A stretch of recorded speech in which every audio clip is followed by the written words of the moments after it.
Good evening, Where am everybody. Okay, no, good evening, everybody. Want to welcome the committee and I want to welcome our public to the meeting tonight. I thank everybody for coming out. And we'll call the meeting to order at 6:01. And a territorial acknowledgement. So I would like to formally recognize the territorial keepers of this land and specifically our neighbors of the Oliveville First Nation with a formal territorial acknowledgement. We respectfully acknowledge that the township of Alma-Colum is located on the Mississauga Anishinaabe territory, and it is the traditional territory of the Mississauga Anishinaabe. The township of Alma-Colum respectfully acknowledges that the Mississauga Nation are the collector, stewards, and caretakers of these lands and waters, and the perpetuity of this, they continue to maintain this responsibility to ensure their health and integrity for generations to come. Couple of brief notes that I just want to bring up just for the nature of our meeting tonight. And so I want to bring up just some time limits as we're going through Jennifer's report, and we're picking stuff because tonight's where we're going to try to get some of the brass taxes done of the bylaw. So let's keep everything to the point. Let's not try to get wandering off too much on different conversations and stuff. Let's try to get it through. We got 3 hours and you know, hopefully we can get this all put together for and get ready for next meeting next week. And then, you know, a couple of meetings we should be done here, hopefully. I want to thank everybody too for the submissions that they put in. It looks like you've done a lot of work to put them together, and going through them and reading them, they're quite well put together, and they should help us be able to put some of these things together. So the closure of pecuniary interest. None.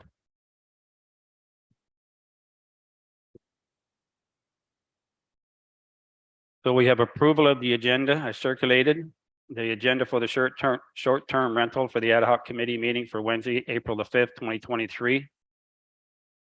Be it resolved that the agenda for the short-term rental ad hoc committee meeting for Wednesday, April 25th, 2023 be approved as circulated. Could I have a mover? Joan and Grit second. Thank you. Any thing on those on the agenda? Everybody's good? Okay, carried. Approval of the minutes number 5.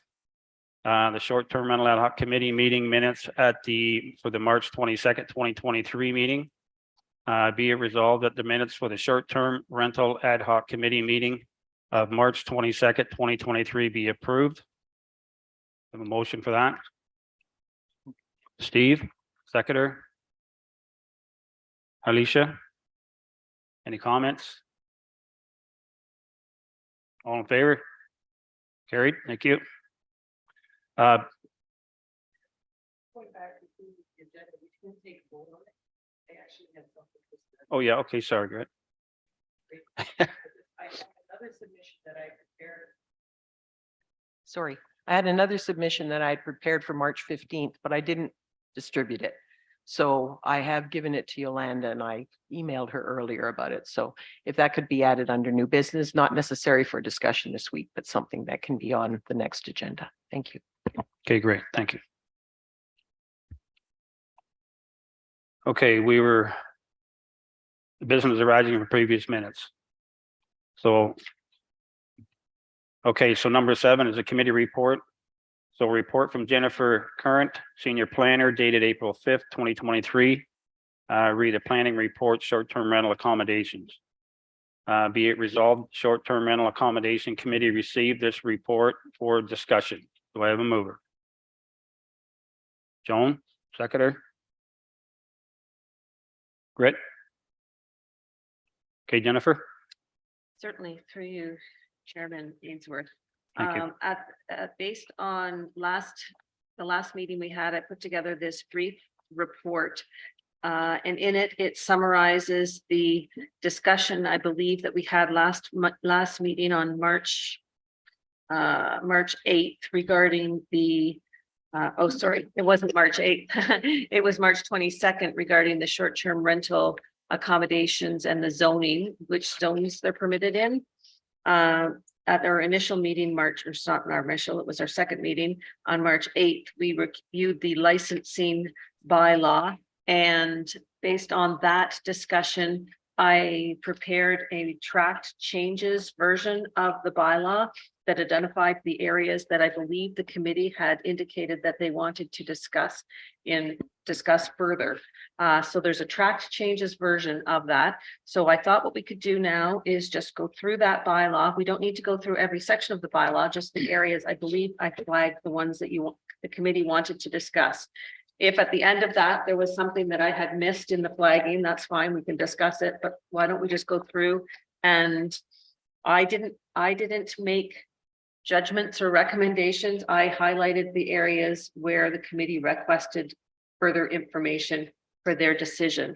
So the first issue that came up during a review of the short-term rental license, the existing short-term rental licensing bylaw, was the definition of a dwelling unit. There was a discussion regarding whether the definition contained in the short-term licensing bylaw and the zoning bylaw were the same. So I just included there the definition of zoning bylaw that is used in our township zoning bylaw. So, or for dwelling unit. So you can have a look, or presumably you had a look, and we can use the definition if the committee wants. They can use the definition from the zoning bylaw in the definition for the short-term rental accommodation. I would suggest that for the purposes of this bylaw, that we could still include the exclusion that it doesn't include a tent, trailer, mobile home, or room or suite of rooms in a boarding house, rooming house, or hotel, or a motorhome. But again, this is your bylaw that you're making recommendations on, so I will take your direction on that. Does anybody have any comments with respect to the dwelling unit definition? Go ahead, Grit. I'm quite happy with what's in the bylaw. My only comment on that would be if any of those particular vessels or units were able to accommodate the definitions, then if that was if it's a possibility to do that, then perhaps it should be included or shouldn't be included. So for example, if a trailer could have a toilet, heating system, kitchen facility, those types of things, could it not be included? Through you, Chair Ainsworth. Yeah. No, a trailer doesn't meet the definition of a dwelling unit, because a dwelling unit is it's a dwelling unit constructed under the building code. A trailer, unless it's a modular home, like a mobile home, doesn't meet the definition of a dwelling unit under the building code. A model home, there's a difference between a model home, or sorry, not a model home, a mobile home and a modular home. A modular home is a factory built home and it complies with the requirements of the building code. A mobile home doesn't. They're different CSA standards. And also with respect to the hotel, or with respect to the hotel is actually excluded because the short-term rental accommodations bylaw doesn't apply to tourist establishments. So I guess the only reason I was questioning it is that if someone had, if we make provisions in the licensing bylaw that someone could potentially have a specialty unit on their property, if it's not included in this definition, would that still comply in the license? Do you know what I mean? If it doesn't match up. I believe I understand what you're saying, but I think the specialty units that you were referring to are like the yurts. Is that not correct? Like the yurts and the prospectors tents and the shepherd's huts and those sort of things. And the committee, I believe at the last meeting, discussed not including as a short-term rental accommodation as defined by this bylaw. And so they wouldn't be subject to licensing, and instead include another definition in the zoning bylaw for unserviced nature retreat accommodations. and including those as a permitted use, but only in the agricultural and rural zones, and not requiring licensing for them. Okay. So that's sort of, And is that a suggestion that has been made? Has it been voted on or will it be voted on? the unserviced license. Yeah, thing. so I- nature retreats, and tree houses, yurts, At the last committee meeting, I believe that the committee requested that I prepare a definition, which I've done. Yeah. And I prepared some draft zone provisions with respect to unserviced nature retreat accommodations. Whether, I can't remember specifically whether they voted on that, but you can vote on it again, and we'll discuss it later in this report, so it can be voted on at that point in time. Thank So right now, we've got the, yep, Daryl? Oh, right now, we've got our dwelling unit definition. Steve, I'd just like to offer the observation that there are two ways to skin any of the cats that we need to skin here. We can either make everything conform to the dwelling unit definition in the Planning Act, or in our bylaw, we can say dwelling units plus whatever exceptions we want to make. So personally, I wouldn't get hung up. And in fact, I would offer strong support for the idea of not coming up with a second definition for dwelling units. We want to make additional sleeping accommodations allowed, that's fine, but we don't have to cram them into the existing planning bylaw definitions. just to clarify something too. So, I would like to keep the voting to a minimal until we get everything done. And then once we're all satisfied with what we want to slot into those paragraphs, then we'll make one vote on it. Sure. And then we can go from there, Joan. I like the wording on this dwelling unit, so I'm in favor of the wording. Mr. Chair. Oh, yep, Sorry, Alish. can I just ask one more thing? In last week's meeting, when we were doing voting, it seemed like, there were more people on Zoom. Some people in the gallery that were on had their video on, and there was, there was a little bit of confusion on counting votes and things like that. So in your suggestion about voting, I completely understand and agree with you. However, I think it may be prudent to perhaps record the vote going forward, so that because I had another question about a vote in the last meeting, so I don't know when to bring that forward, but I did Okay. want to bring that up before we get to voting. Chair, Joan? maybe the best way to solve the voting issue is to maybe do it in spots, particularly so many in a spot, or wait till you do one section. And then whoever requests a recorded vote, done like that. I do have Ms. McDonald, Valerie on, she has her hand up. Hi, No, I can't see her hand.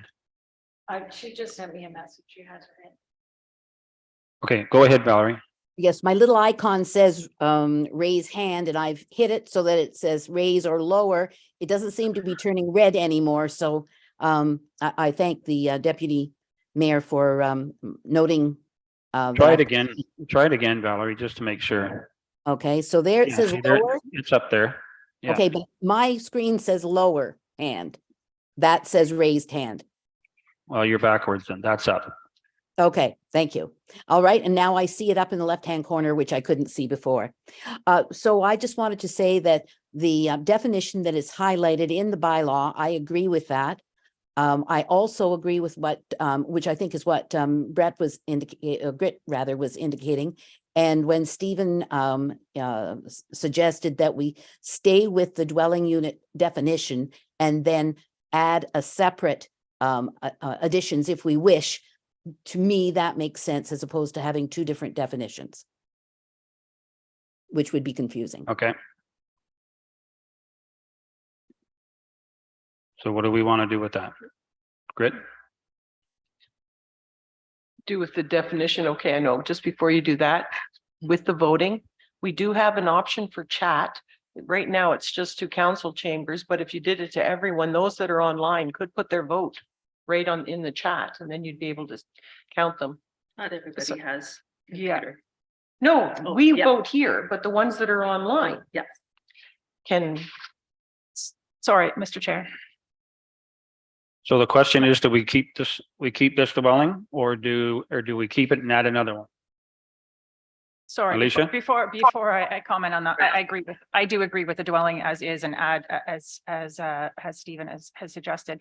The only other thing that perhaps for everyone, because not everybody has the computer in front of them, like Joan, Deputy Mayor Stover and Grit, perhaps we should have an attendance so that we can all write down who's actually here. Some people are black, that aren't pronounced, there's other committee members that potentially aren't here. So just so that I'm clear what members are here, which ones are online, that sort of thing. If we could confirm So- what members are in attendance of the actual committee. Does that So the make ones sense? up here that are showing are members. There's nobody else up there. That are,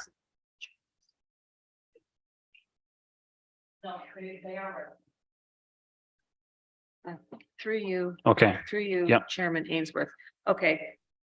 The committee members that we have in attendance are Alyssa Mountenay, Nicole Sterling, Steve Gilchrist, Grit Cole, Deputy Mayor Joan Stover, Councillor Ainsworth. We also have Jamie Somerville, Stephen Lawson, and Valerie MacDonald that are online. So it's Jamie, Stephen, and Valerie MacDonald that are attending via Zoom. Okay, thank you. So missing is calling and calling. So, Right. back to the definition of dwelling unit. I believe what I've heard now is that the definition contained in the bylaw that has been highlighted is satisfactory for everybody. Okay. Moving on to page 4, principal residence. The committee requested a discussion regarding where short-term rentals are permitted. Currently, they're only permitted in owner-occupied dwellings. And does the committee want to permit STRs in non-owner occupied dwelling? If so, a definition of non-owner occupied dwelling could be added, or alternatively, we could remove the requirement for for STRs to be in owner occupied dwellings. So, Nicole. okay. Oh, sorry. I would like to see the non-owner occupied dwellings still be able to function as short-term rentals. I mean, we've stayed in many places around the world that were just a house non-owner occupied, and they've been lovely and great experiences. So I don't see why we can't accommodate that in this country, in this township as well. If I could, through your chair, Yes. Ainsworth, by saying owner occupied, it does not necessarily mean the owner has to be present Mhm. when the people are in there. It just has to mean that it is the owner's principal residence, as it's stated right now. But that would preclude people using vacation homes Mhm. as short-term rental accommodations. So I just wanted to provide that editorial comment. There's a So- lot of cottages around here that are secondary homes, not their principal homes, that people do like to rent out. I think that should still be allowed. So as this is long a as very, it's well. this is a very important one. Because if you look at our complaints, 95% of them is non-occupied owners in the area.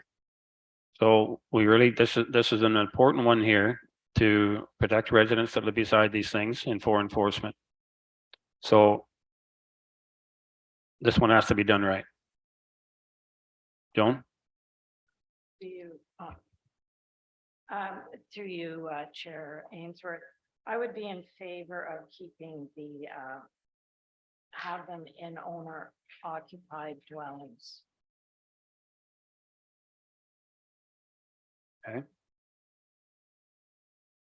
Nicole?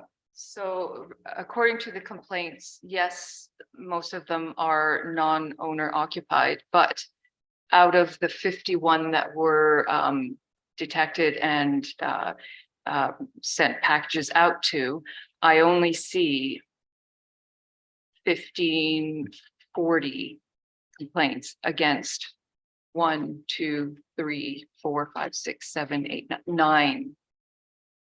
And seven of those are non-owner occupied. So there's only 7 properties that have had complaints against them. Yep. And that's 51 that have had packages sent to them, but there's a lot more than that out there that you haven't even detected and that have had no complaints. Yep, absolutely. Valerie? I would say that obviously the owner occupied is the way that we should go.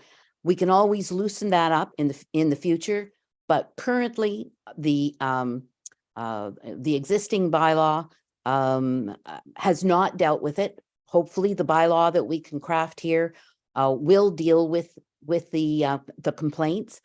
I believe that, like the deputy mayor, the owner occupied should remain. We take a look at things like, and I think Gritton perhaps sent this around out of Montreal, Quebec cracking down on Airbnbs after, now it was a different kind of building than we would normally have here in the municipality, which might be single or semis. Not a hotel or multiple unit, but obviously that was a situation where the owner wasn't on site and, there were fatalities. So it's a serious issue. And I believe that owner occupied is the way that the municipality should continue to go, and then evaluate again if it wishes. Hey, thank you. You have your hand up, Crit. Yes, through you, Mr. Chair. This is a tricky one. Because in the rural and agricultural zones, you've got great distances between premises, between residences. So perhaps the non-owner occupied can apply in the rural and the agricultural. But you come back to Hamlet and rural residential, and you've got a much denser population where the houses, you see your neighbors, you can wave to your neighbors. So that's a situation where I firmly believe that it needs to be owner occupied for Hamlet residential and for rural residential. The other issue we have, coming back to the complaints, because we voted last meeting on the 22nd that we wouldn't allow the STRs in shoreline residential. Well, North Shore Road, that whole area down there, Newanton, that's all shoreline residential. And the same with the private road, because we're not allowing them on private roads. So that's Curtis Road right there that's got STRs on it. So how is all of that going to be dealt with? Because quite frankly, those STRs should be made to shut down. They haven't licensed either. So yeah, I think it should be owner occupied, and I think we should limit it to non-owner occupied in the rural and the agricultural zones, perhaps. Okay. Sure. Alicia? Before, no, one more.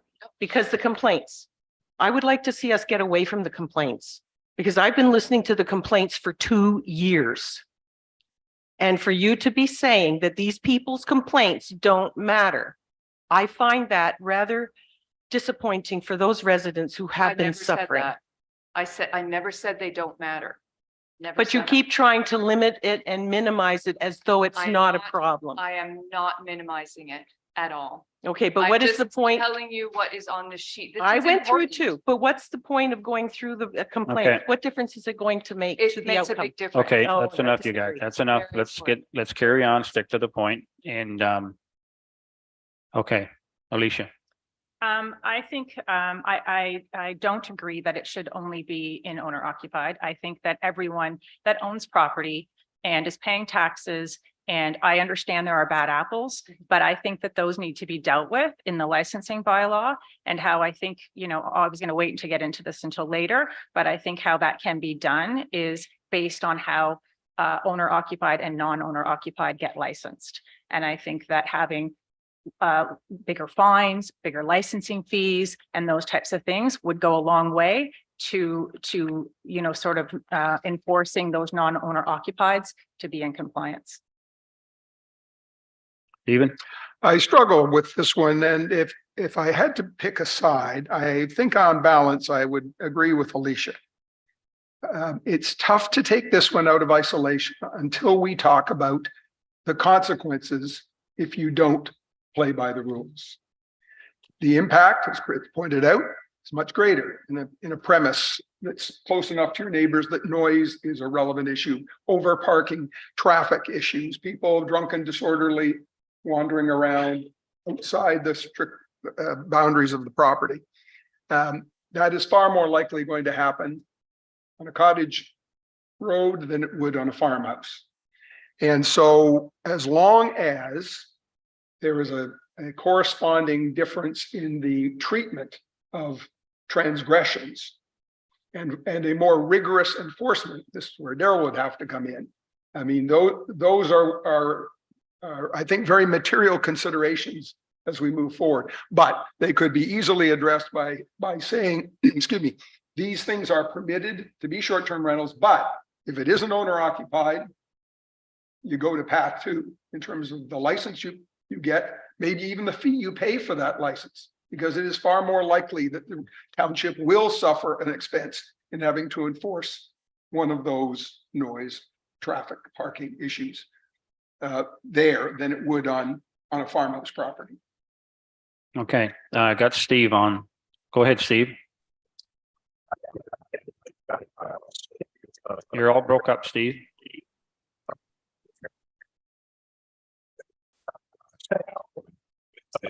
Steve, can you hear us okay, Steve? Because you're all broken up. You might want to turn off his video. No, yeah, but it might free up bandwidth if he turns off his video. There, Okay, see if that works. try it again, Steve.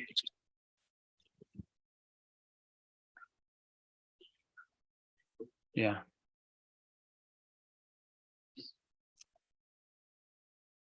Looks like you.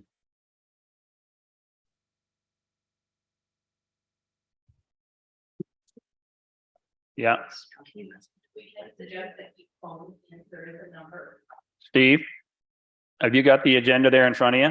I can give you a phone number to call in.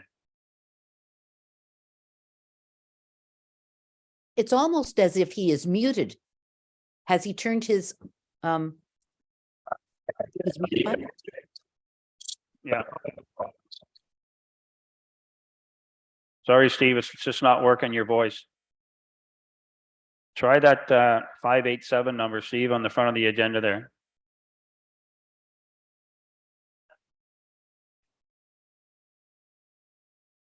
Steve?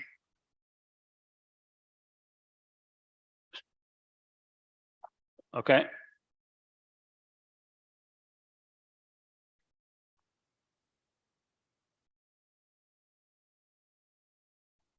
Okay, while we're getting Steve fixed up, anybody else have a comment? Nicole? I'm not sure if this is the right time to talk about this, but as Lisa brought it up. So due to the fact that owner occupied STRs have little or no bylaw enforcement required, maybe they should have a fee, a licensing fee of say $150, renewable every 3 years. And then if you go to owner non-occupied, maybe you should bring that up to $750, the original fee that you had discussed and typed out and worked out. So maybe they should have that fee renewable upon 3 years, and in that would be included the inspection or something like that along that line. So there would be a difference between owner non-occupied and owner occupied. Okay, how we doing with Steve? Mr. Chair? I like I say, I don't want to wave too far away from owner occupied or somebody else in charge of that spot, you know, because these are the complaints. And I think everywhere that we hear in all the municipalities that we've had to get all our information from, and we've contacted or we've got emails from, it's the non-occupied ones are the ones that are giving us the problem. And for most cases, it's, they don't even have anybody else to look after it while they're not there. So, although they're all good conversations, I would like to lead us into somehow looking after that spot, whether it's the owner or someone that they pick close by. So, but run the democratic process, so. Through you, Chairman Ainsworth. Just to let everybody know that the bylaw does contain provisions for a responsible person, because even if a dwelling is owner occupied, it could be, somebody could be out of the country for a period of months or weeks, whatever, not be available. And the license draft, or not the draft, the existing licensing bylaw does contain the requirement that a responsible person be appointed for all STRs, and they have to be available on site within 1 hour. And that is contained in the Yep. existing bylaw.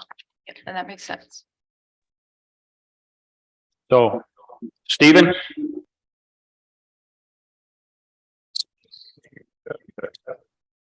No. Sorry, buddy. May I suggest that he puts in the chat? For the chat on there that he can type into as well if he has just a question. Yeah. I don't know. Sorry, keep track of what. Valerie, Valerie has her hand up. Yes, okay. Um, Valerie? Yes, as a follow-up to this, whether the owner is on site or has someone that could be looking after things in their absence. We've had 2 situations next door in the last 2 weeks. I have issued bylaw infraction complaints, which are not on today's report, but they have to do with water coming off that property, pooling, not being cleared, and not my property, but the property directly opposite the owner unoccupied number 30, we'll call it, on the lakeside where the water has overflown, ditched through the road and created a waterfall on the lakeside property as the water has been trying to find its level. But I don't know which bylaw infraction it would be, other than I know that you are not allowed to direct your water onto other people's property. In this case, there's no one there clearing what the previous owners always did so that the water drained through a culvert. I know that the community came together this past Can we have weekend. a point of order on this? I'm sorry. Pardon me? Honestly, can we have a point of order on this? I don't understand what this has to do with anything that we're talking about. I'm Okay, suggesting so, you have so an hang on. when you have an owner unoccupied, excuse me, occupied property, and there is no one there, and there has been no one there, that the community had to step in and try to clear the water that was coming from their property, and so it did not impede the road and also another person's So property.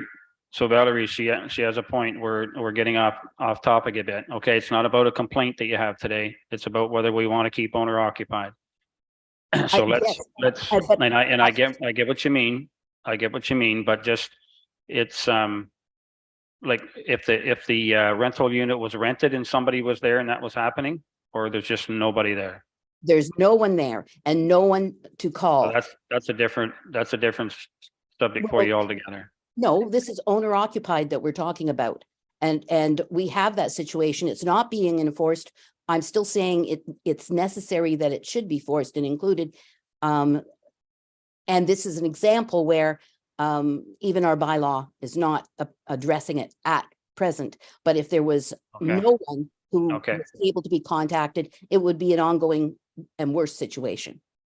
Okay, Grit, you had your hand up. I was just going to say the point she's trying to make is that it's non-owner occupied right now, which Mhm. means that they're having a problem because there's nobody there to address the situation. Were there Yeah, renters I- in the cottage at the time? Daryl, I just make a comment on that it has been addressed by the bylaw. We force forward it as we do with all our bylaws to council on the situation. good, thanks, Daryl. All right, Alicia, So I just have 2 more comments about this. So one, I was wondering about when it says your primary residence, does that include secondary suites on your property? that is something that has been flagged later in the report, or later in the bylaw, because that is something that the committee is going to have to consider whether they want to permit secondary dwelling units, short-term rental accommodations in secondary dwelling units. Okay. That is something that needs to be addressed. Okay, and my other comment about principal residence. I think that we need to consider not only, so for example, my parents are snowbirds. I have contemplated buying a property so that my parents could sell their current home. They can vacation in Florida, and then while they're away, I would short-term rent out it for the 6 months that they are gone to Florida. In the township, I own other property. Obviously, my principal residence will be in the township, but that prevents me from being able to do that. And I just strongly disagree with this discussion about it not being it's not only about cottages. It's about, properties that are owned by, people that they want to rent it out for various reasons. It doesn't mean that it's all irresponsible owners that are, coming in from Toronto or wherever it happens to be. It's about, people buying properties, having the right to buy a property and being able to rent it out. And I don't think it should be restricted in that way. I think that the restrictions should be, or the provisions that should be made are through the licensing bylaw. So I think that part on the bylaw that Jennifer talked about would may cover you for that purpose. At least you're in the area within an hour, But it's not it's not my principal residence, so I wouldn't be able to. but do there's that. another clause in there that will come up. Only if the committee decides that short-term rental accommodation can be permitted in a dwelling, or a dwelling other than a person's principal residence. That's correct. Then right now, the bylaw contemplates only short-term rental accommodations in a person's principal residence. And so if the committee was to decide to allow them in other residences, in other dwellings, so non-principal residential dwellings, then the responsible person provision is more particularly relevant. I mean, it's relevant even with a person's principal residence, because a snowbird who owns their own home, they could be in Florida and not be able to address any concerns in their short-term rental accommodation during the winter months. And in that case, they have to have a responsible person, even though it is their principal dwelling unit. Okay, great. Through you, Mr. Chair, to our planner current. The thing is that a principal residence owner owns the principal residence, but they could have a secondary dwelling unit within their principal residence. So, or right on the property next to it type thing. So that's still that is still their principal residence, but because secondary dwelling units are permitted.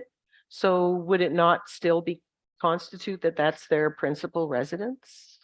Not necessarily, because you could have a case where somebody has their principal residence, and they say they have a coach house, and they have rented that coach house out on a year-long lease or on a long-term basis. That is the person who's occupying that coach house. That's their principal residence.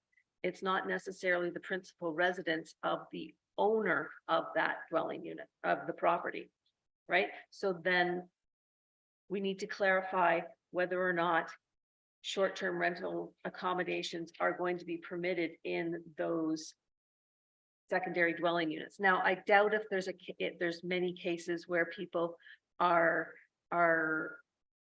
a secondary dwelling unit, and then that person goes someplace and then Airbnbs it, but it could happen. It is potentially possible.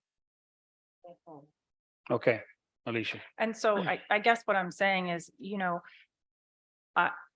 could have a secondary suite, and I could have my parents live in my secondary suite, but no offense to my parents, I love them to death. I don't want them living on the same property as me, but I would like to have the opportunity that they live, in somewhat close proximity in the township, but be able to, still go away for 6 months, but that I would be able to short-term rent it. I don't want to long-term rent it because they're going to be back in 6 months, but I want to be able to have the opportunity that they could, I could rent it and, pay some taxes on that property through short-term rental income while they're gone, instead of having it completely emptied. Okay, Britt? Okay, coming back to this though, if the principal owner of the property has a secondary dwelling unit and they choose to rent it long-term rental, which is governed under the Landlord and Tenants Act, then that person that is renting that property to somebody, that unit to somebody, can stipulate that they cannot rent it out as a short-term rental. Is that correct? I don't know the intricacies of the Landlord Tenant Act. I am not an expert on that, so I cannot say. So then if we wanted to protect ourselves, we would want to make sure that it's the principal residence and the STR must be from the principal residence then. Mhm. In the secondary dwelling unit. I don't understand what you're saying. Well, that if they're not obviously renting it out long-term, they only want to rent it short-term. You don't want to have people coming in and long-term renting a facility and then short-term renting it out under the nose of the principal owners that may not have wanted that in the first Separate place. Than what you're talking about. Yes. Separate. Mhm. Yeah, no, I situation. understand what you're talking about. I do. And that, what But you're this is- saying will cover what Alicia really wants. Well, it doesn't because that's a separate property altogether. I'm talking about a secondary dwelling unit, like On the we same have a property, bungalow, yep. but our basement could be a secondary dwelling unit. So if we long-term lease that, we would be telling whoever's renting it, don't think about short-term renting it because we don't want that in our home. Mhm. That's the point I'm trying to make. So I'm hoping that people who have that are going to be putting that stipulation on the long-term rental that they don't want Yeah. that's where I was going with the Yeah, whole point thing. taken. Actually, I think I do have a little, I have read through, because I've been through landlord tenant board issues. And if you rent out long-term, you actually cannot, you cannot put into a rental contract that they cannot short-term rental it. In fact, they can. Yes, Well- they can. Okay, Steve, you had your hand up there. I've just got the act here in front of me, but it'll take me a second. Section 95, the assignment of tenancy.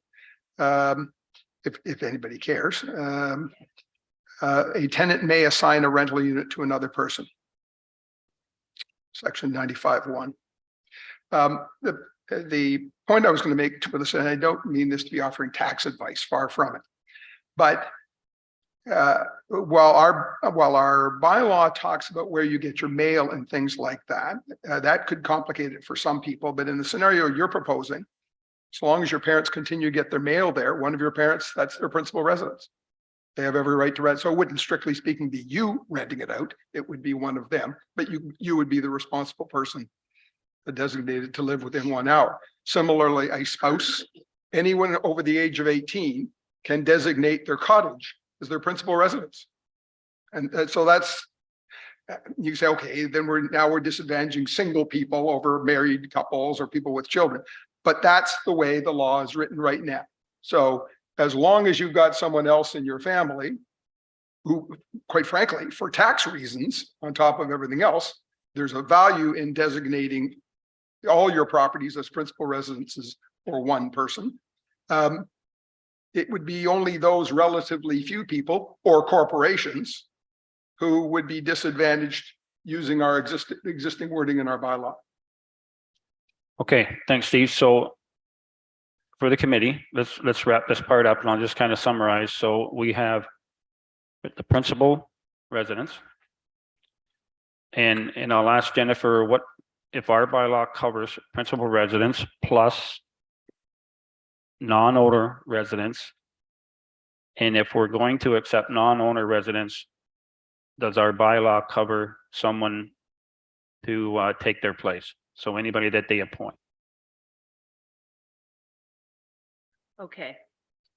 And then what Grit was saying, we probably should make a note on that. I believe that Stephen Gilchrist has answered the question with respect to tenancy. If somebody is renting a unit, the landlord tenant act allows them to assign that tenancy to somebody else, which means that they could rent it out to a third party. So that's under the landlord tenant act. No, And we can't pass anything that would try to overstep the landlord tenant. yes, Because that just takes precedence. Even any lease that's written in Ontario that doesn't comply with the landlord tenant act, it's not valid. Or the provisions that don't comply with the landlord tenant act aren't valid. Chair, just a point of order, and don't worry, is current. I use the old terminology myself, but strictly speaking, at least for the minutes, it's the Residential Tenancy Oh, Act, yes. two they thousand and changed it. six. Yeah, Okay. I'm old. I'm older, don't I am worry. old. They keep changing the names of ministries too. So right now, actually, our discussion is with respect to the definition of principal dwelling, principal residence. I don't think I've heard any objection about the actual definition of principal residence. So we'll just move on from there because we're going to get to the other questions so in a little bit. we'll cover the other questions that were, We're going to cover it again, where we Okay. say that in one of these sections, we permit it only in section 4.1. We'll get to it in 4.1 where everybody's going to have to come together and make a decision. Section 1.25, short-term rental accommodation. At the meeting last week, or sorry, 2 weeks ago, they just wanted to know, the committee wanted to know what the definition of short-term rental accommodation was in the zoning bylaw. So I just inserted it here so that you can read what a short-term rental accommodation is, or as it is defined in the zoning bylaw. any comments on that? Okay, now section 3.1. No person shall use or operate any short-term rental accommodation within the township unless they hold a current license. So the comment here was, and at a previous meeting, the committee discussed two classes of license. One class for traditional STRs and a second class for unserviced nature retreat accommodations. The committee requested staff to develop a definition for nature retreat accommodation, and the following definition was developed. Unserviced nature retreat accommodation means unserviced accommodation provided in the natural area intended for the temporary accommodation of persons in structures such as yurts, shepherd's huts, tents, or other non-permanent structures. Permanent structures shall not be used for unserviced nature retreat accommodations. Again, that definition does not go in this section. That's just the definition that I drafted that we can discuss later in our report. This section here has to do with short-term rental accommodations, and all it says is that anybody that's operating an STR needs to have a license. And section 3.2 says no person shall advertise a short-term rental accommodation unless they hold a current license. Again, I don't think, because we are talking about licensing short-term rental accommodations, and we have at the last meeting differentiated between short-term rental accommodation and an unserviced nature retreat accommodation, which this committee thus far has decided we're not going to be subject to licensing. So any traditional short-term rental accommodation requires a license. That's what sections 3.1 and 3.2 say. Chair. Steve? Just apropos the fact that we're discussing clause 3.2, based on the recent fire in Montreal and the response to a Quebec law that says you must advertise your number, your license number. Magically, something in the order of 1,400 more license numbers appeared the week after Airbnb said we won't run anything unless it's consistent with their law. I would like to see, so I would, if we're moving amendments to existing clauses, that where it says hold a current license to use and operate and utilize that number in any advertisement. And then when we get to the penalty section, I'm going to suggest a very, very high penalty, including cancellation of the license for any failure to do that or for fraudulently using a number that is not the correct one. Okay, I support that suggestion. Valerie, I support that as well. okay. Thanks, Steven. Anything else on that one, gang? I'm just Okay, making some Jennifer. Quick notes here. Yep.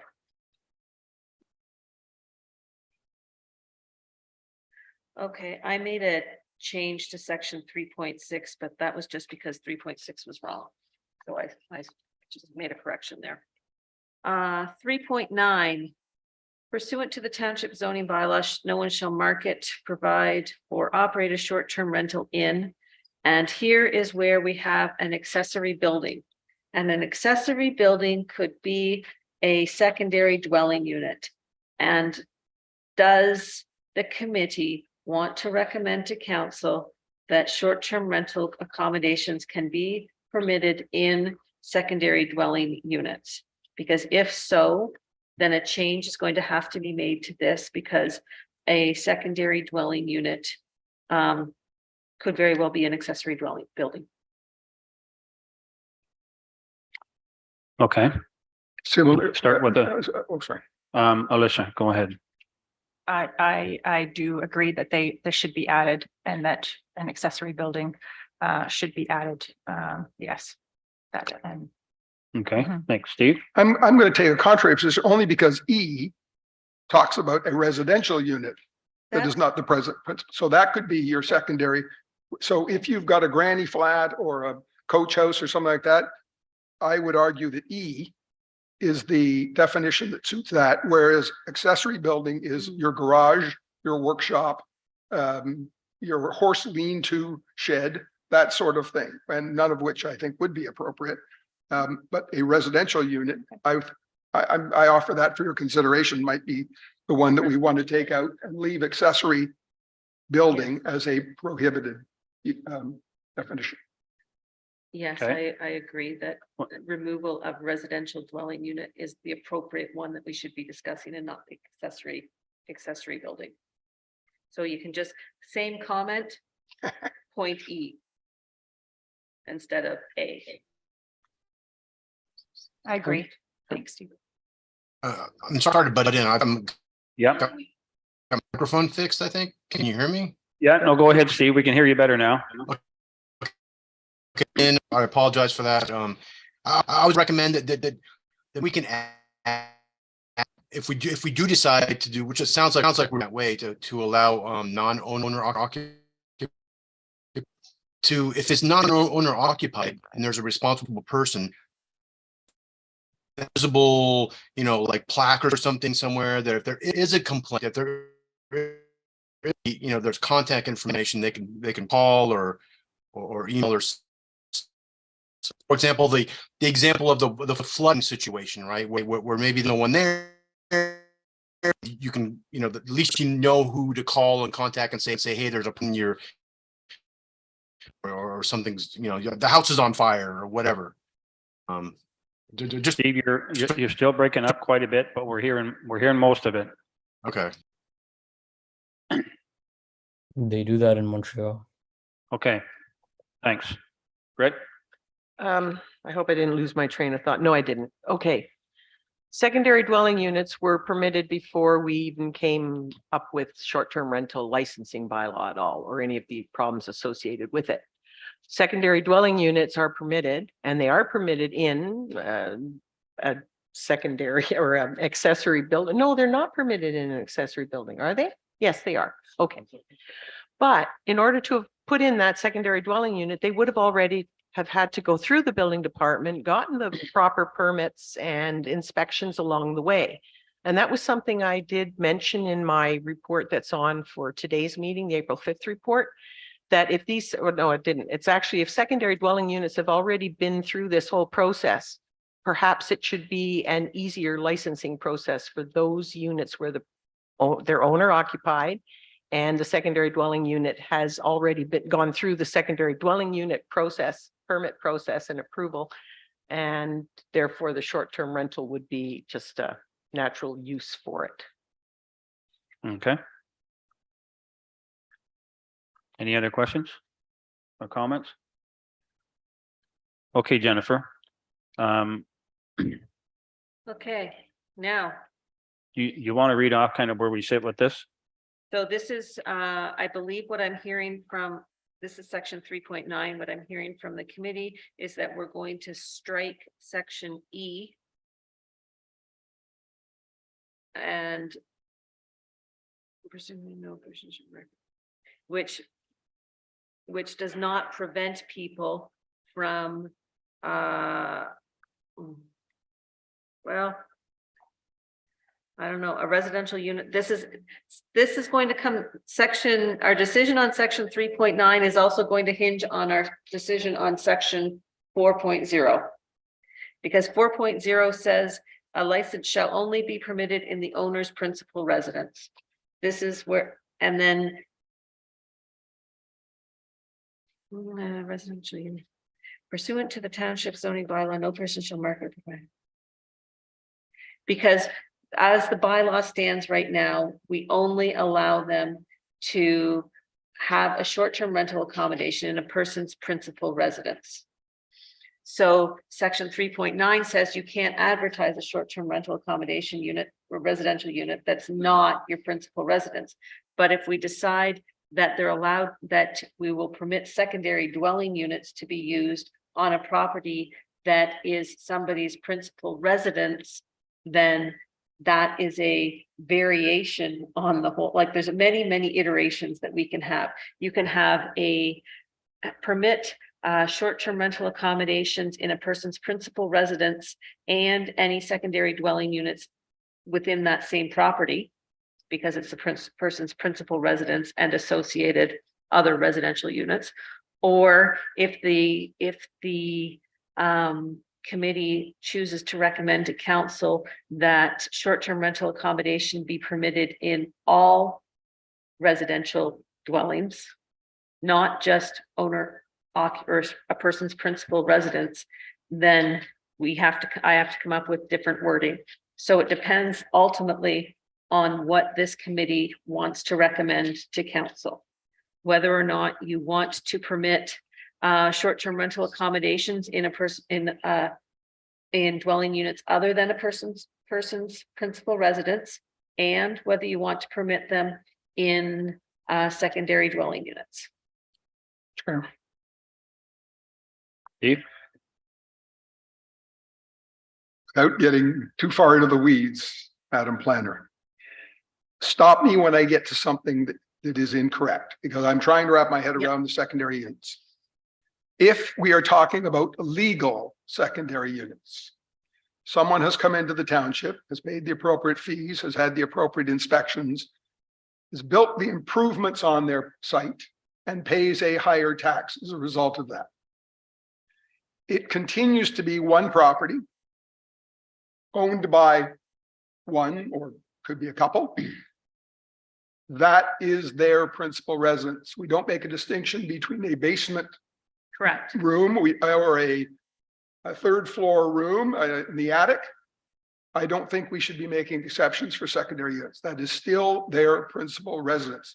The fact that their bed they sleep in is within one set of four walls and not the other set of four walls, I would argue is irrelevant, as long as A, it's legal, and B, it's known to be there by the township and they are paying tax on that. So Okay. I would make a very clear distinction between a secondary unit on an owner occupied building and anything else.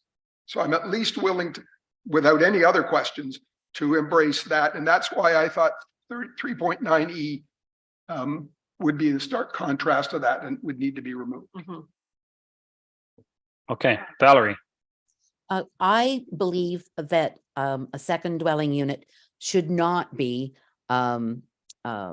home to an STR, because especially when we're looking at density, if the principal owner is living there, and that is the definition that we go with, owner occupied, then they can have the number of people corresponding to the number of bedrooms and the other rules.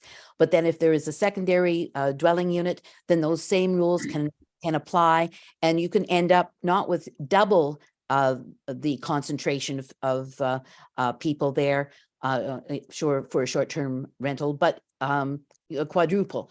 And so for that reason, I think that second dwelling units, whether they're in the principal residence or not, should not be home to STRs. Okay, thank you. Jennifer? Just on that topic, the secondary dwelling units would only be able to, if they were to be used as a short-term rental accommodation, would only be able to be used by the number of people that it was designed for. So there wouldn't be any increase in density, even if it was rented on a full-time basis. It would still be, if it was a 2-bedroom apartment, it could be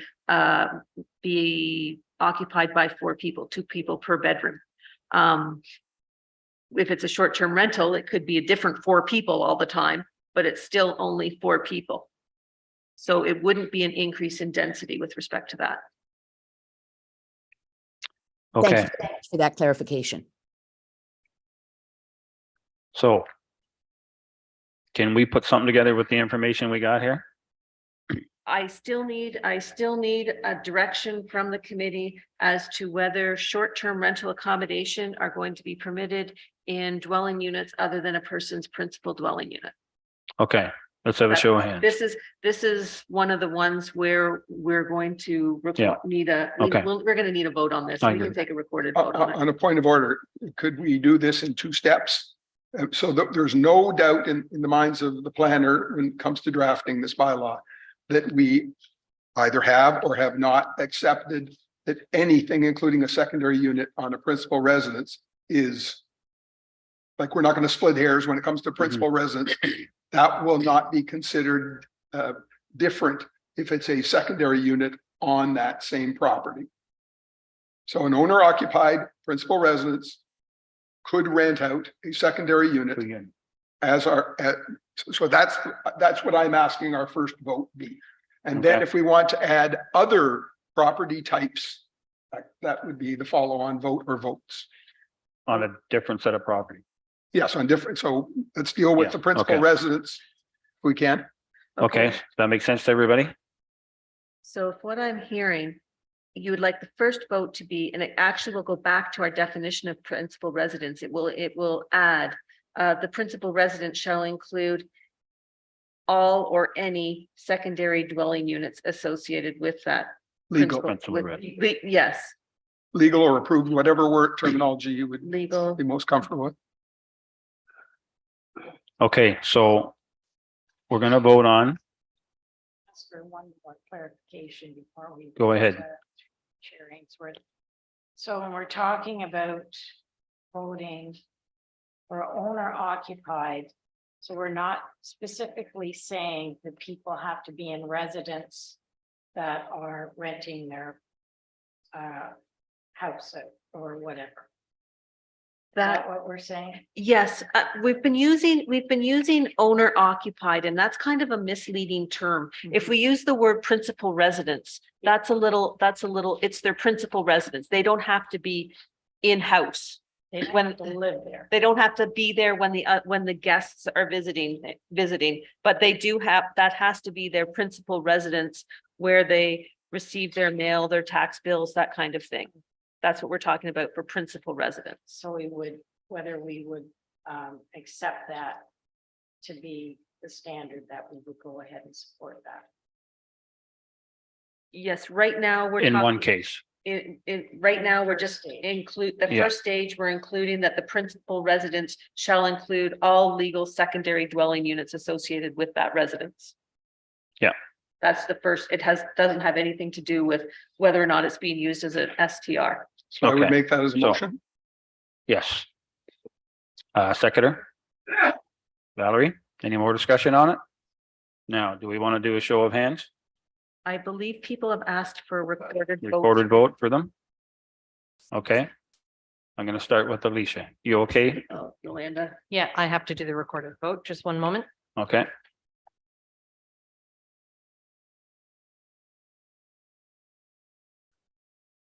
And I won't do it in alphabetical order. I will just do it according to the list I have of committee members. So we're going to start with Nicole Sterling. Yes. What is your vote? Yes. Nancy's not here. Jamie Somerville, I vote yes.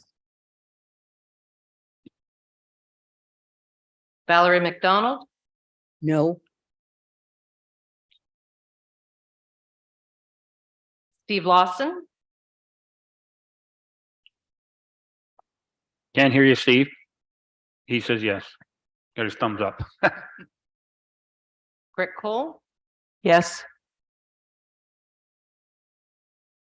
Alyssa Mountney, Yes. Steve Gilchrist, Yes. Deputy Mayor Joan Stover. Mhm. And Counselor Ainsworth. Do I need to vote? You don't have, you're a council rep and you probably should, yes. Okay, I vote yes.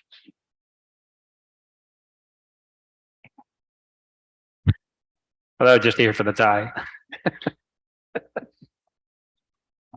Okay, That is the majority. okay, awesome. Now, the next part of it. The next part of this discussion is whether short-term rental accommodation should be permitted in a non-principal residence.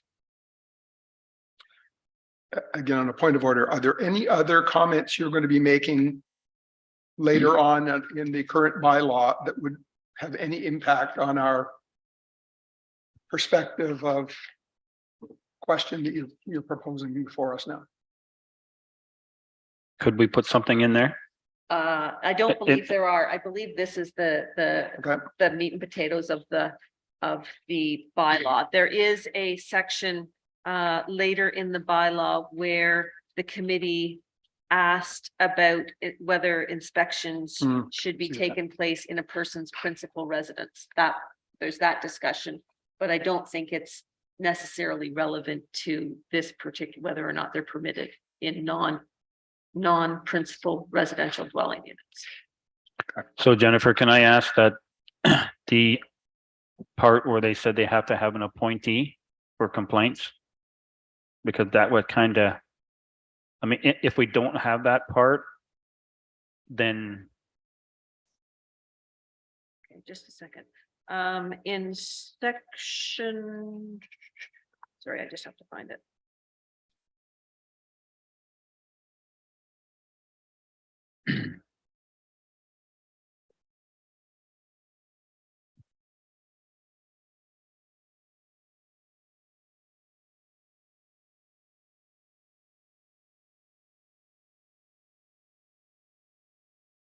Okay, it's in section 7.1.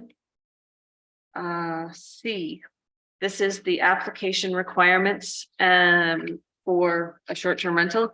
And it says, C says the name, contact information of the owner or responsible person who can be readily contacted within 30 minutes and respond to an emergency or contravention of any township bylaw, including attendance at the premises within 60 minutes of being notified. So in their license application, they have to identify who that responsible person is, whether it be the property owner or whether they have appointed an agent to act on their behalf. so is it possible to marry those two together for the purpose of the vote? I think that would be, difficult. Or could they be in the same paragraph when we're done? Could we put them together in this? I think it makes it difficult in our bylaw to do that, because we're saying that they need a license. And we're saying what they can license. And then in the other section, section 7, we're saying what they have to provide in order to get that license. So even if they apply for the license and it's permitted in a it's permitted. If they don't provide the details in the license application, then they can't get it. So, Mr. Chair. Okay. So just thinking out loud again, if someone's reading the bylaw and they just read that paragraph right there, and then they go on their merry way. They, So could Yeah. that even just reference the 7.1C? well, that's the difficult thing about bylaws. You can't just read one paragraph. You gotta Yeah. read the whole thing, because otherwise people make poor decisions sometimes, because they'll just pick the section out of the bylaw. It's like when you see the provincial policy statement, it says you have to read the whole thing in its entirety. You have to read the whole bylaw in its entirety, because if you just read one section, you're gonna get in trouble.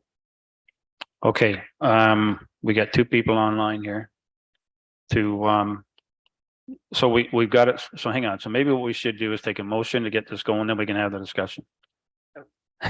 Okay, Grit's taking a motion. Can I have a seconder? Alicia, you're gonna second it? Oh, Okay, no, let's get this going. We don't have a motion on the floor yet. Well, okay,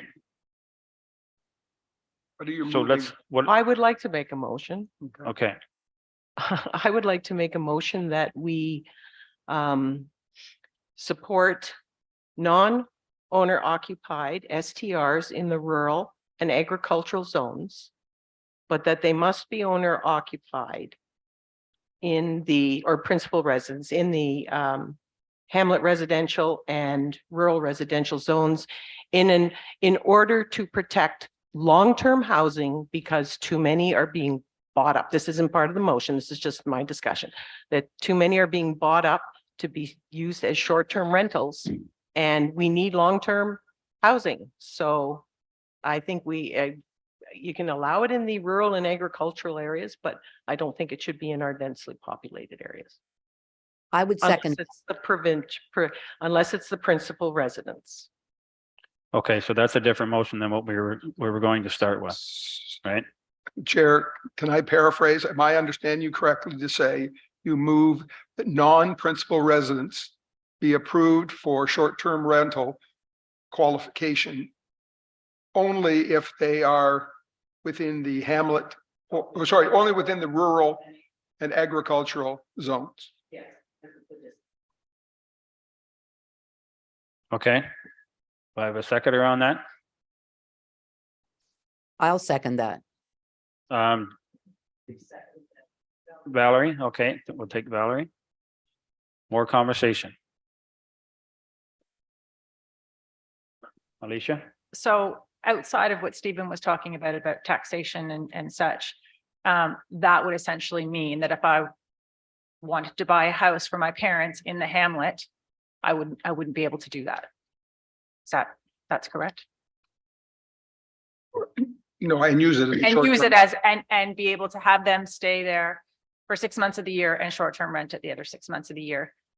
Even with 7.1 saying that you have to have a 7.1 that says that you have to have a responsible person listed within, that can be there within 60 minutes of being called for to convene, or to whatever the wording is, to be contacted to for a complaint or what have you. Through you, Okay, Mr. Chair, would that's- that not still be constituted as a principal residence? No, not if, as No, I you go ahead. understand it, if Alyssa was to purchase a dwelling unit that is not her principal residence and rent it to her parents for 6 months of the year, or let her parents live there for 6 months of the year, and then put it on short-term rental for a remaining 6 months of the year, if it's in the hamlet residential zone, that would not be permitted under this current motion. Jamie, you had your hand up? I did. I have a hard time being able to vote. I think my vote would be different pending how the bylaw is going to be enforced. I would vote yes. Should there be rules that are going to be enforced As of right now, because they're not being forced, my vote would be no. So I think I would like to talk a little bit more how those bylaws are going to be forced moving forward, because my vote would definitely be differently to include those secondary dwellings. Mr. Chair. Okay, and Valerie? Yes, I had written down exactly what Grit was saying, which is that in the hamlet and denser residential areas, that they should be the principal residents, particularly because there is such a housing shortage in Ontario. In the rural area, there's less concentration, less of an opportunity for people to need the homes in those areas, where in our denser residential areas, that's where homes are needed for full-time residents who are going to work here, pay their taxes here, recreate here. Okay, thanks. Alicia? I think to Jamie's comment, I think about, you know, how they're going to be enforced. And I that's why I think it's important in the short-term rental licensing bylaw that we need to make provisions for owner occupied versus non-owner occupied. If it's non-owner occupied, there are heavier, you know, penalties or fines or what have you, and licensing fees to, you know, combat those non-owner occupied short-term rentals. And the other point that I would like to make with regards to Valerie's comments is that in this particular, I understand there are a shortage of long-term rentals province-wide, Canada-wide, maybe, you know, in the nationally. But in this particular township, I have never, or I am not aware of, or is there proof or stats that is actually showing, you know, I don't think we have those in front of us. So I don't think that we can be making assumptions based on that. I don't think there's any published statistics on that in this particular township, that is what's actually occurring. So just want to make a quick comment, and I've made it before. This new council is dedicated for bylaw enforcement, and it puts a lot of pressure on Daryl and Rob, but we are going to make sure that it gets done. So, and it may not happen at the click of a fingers, but for different reasons or whatever, but this council is dedicated to bylaw enforcement, because we know if we don't, we're not any better than what's been going on for the last 4 or 8 years or whatever it is. So I would like to put this part to rest about bylaw enforcement. It's going to happen. Daryl?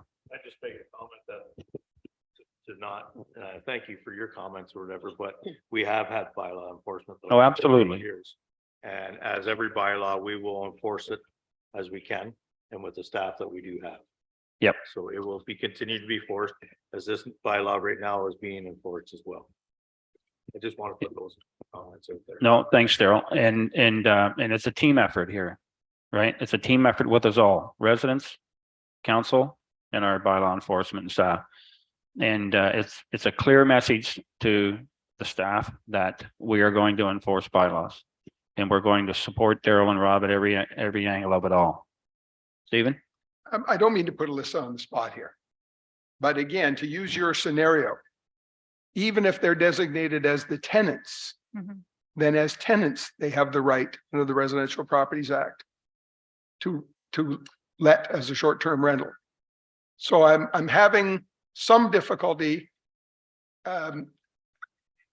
If this was a commercial venture, you have no association with the township, you buy a cottage, that's one scenario. In a scenario where there's any kind of continuing connection, they are residents, but they want to get the equity out. They sold their property to somebody, but they're still living there 6 months of the year. Then they have the first right, not even the landlord. They have the first right to be the person who then puts an ad and or applies for the license to have a short-term rental.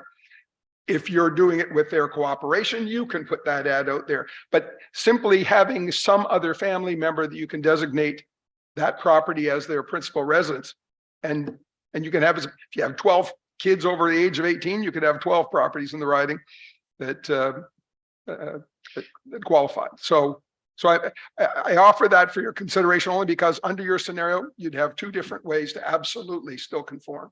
I guess my only comment to that, and I appreciate, you know, that thought, the thought in that and offering those comments.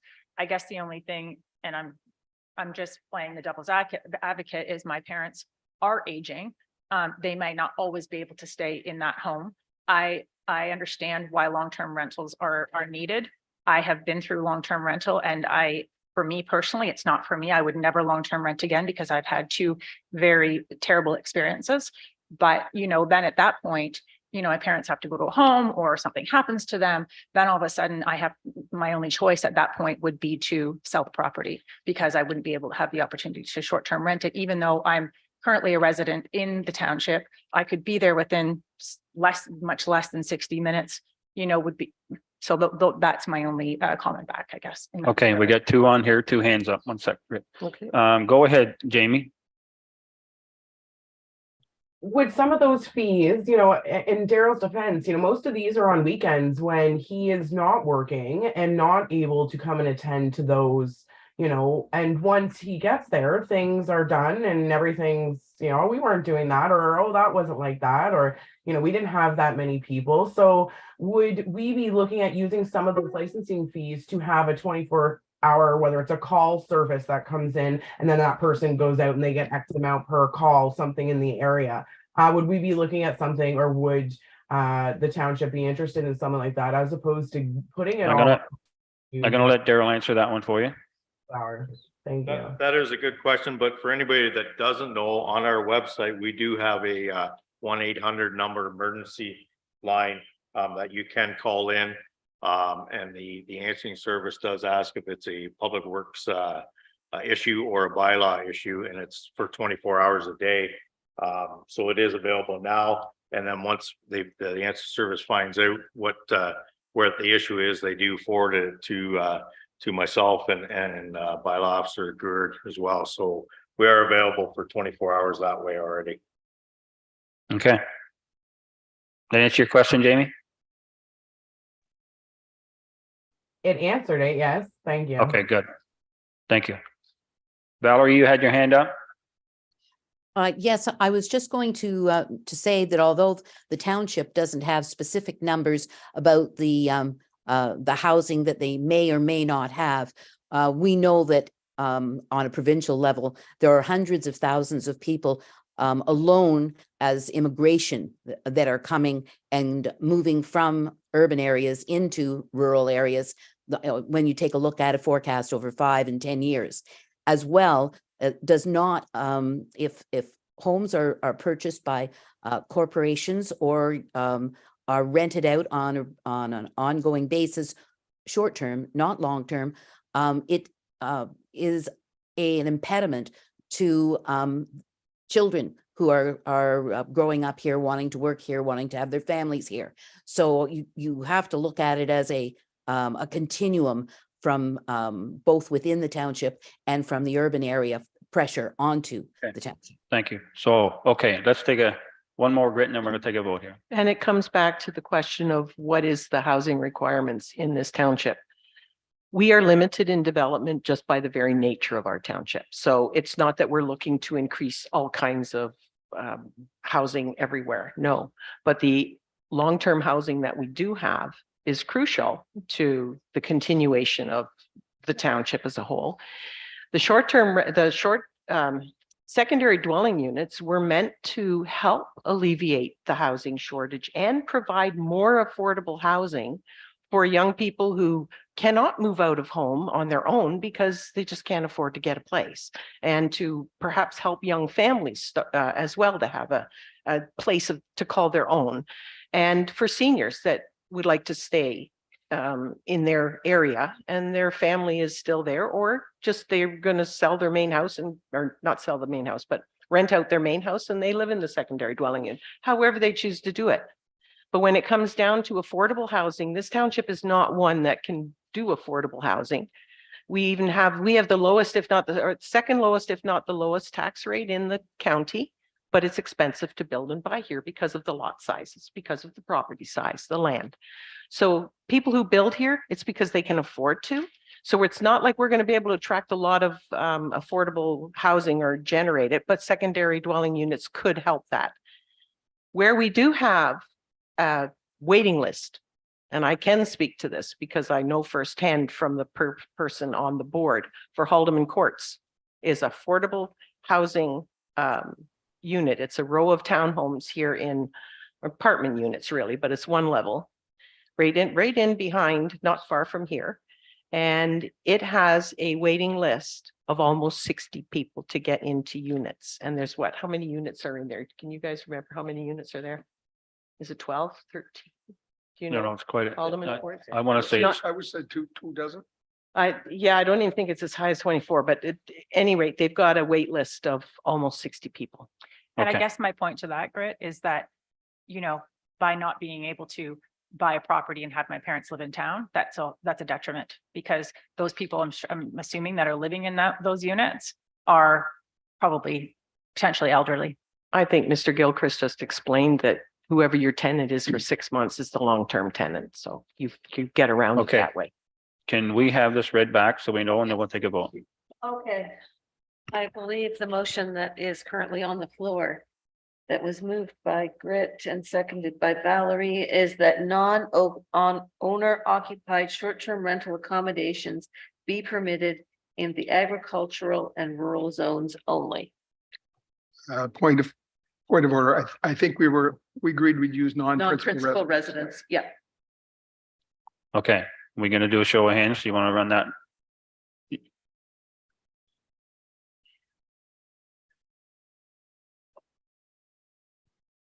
Just like to ask for one more clarification.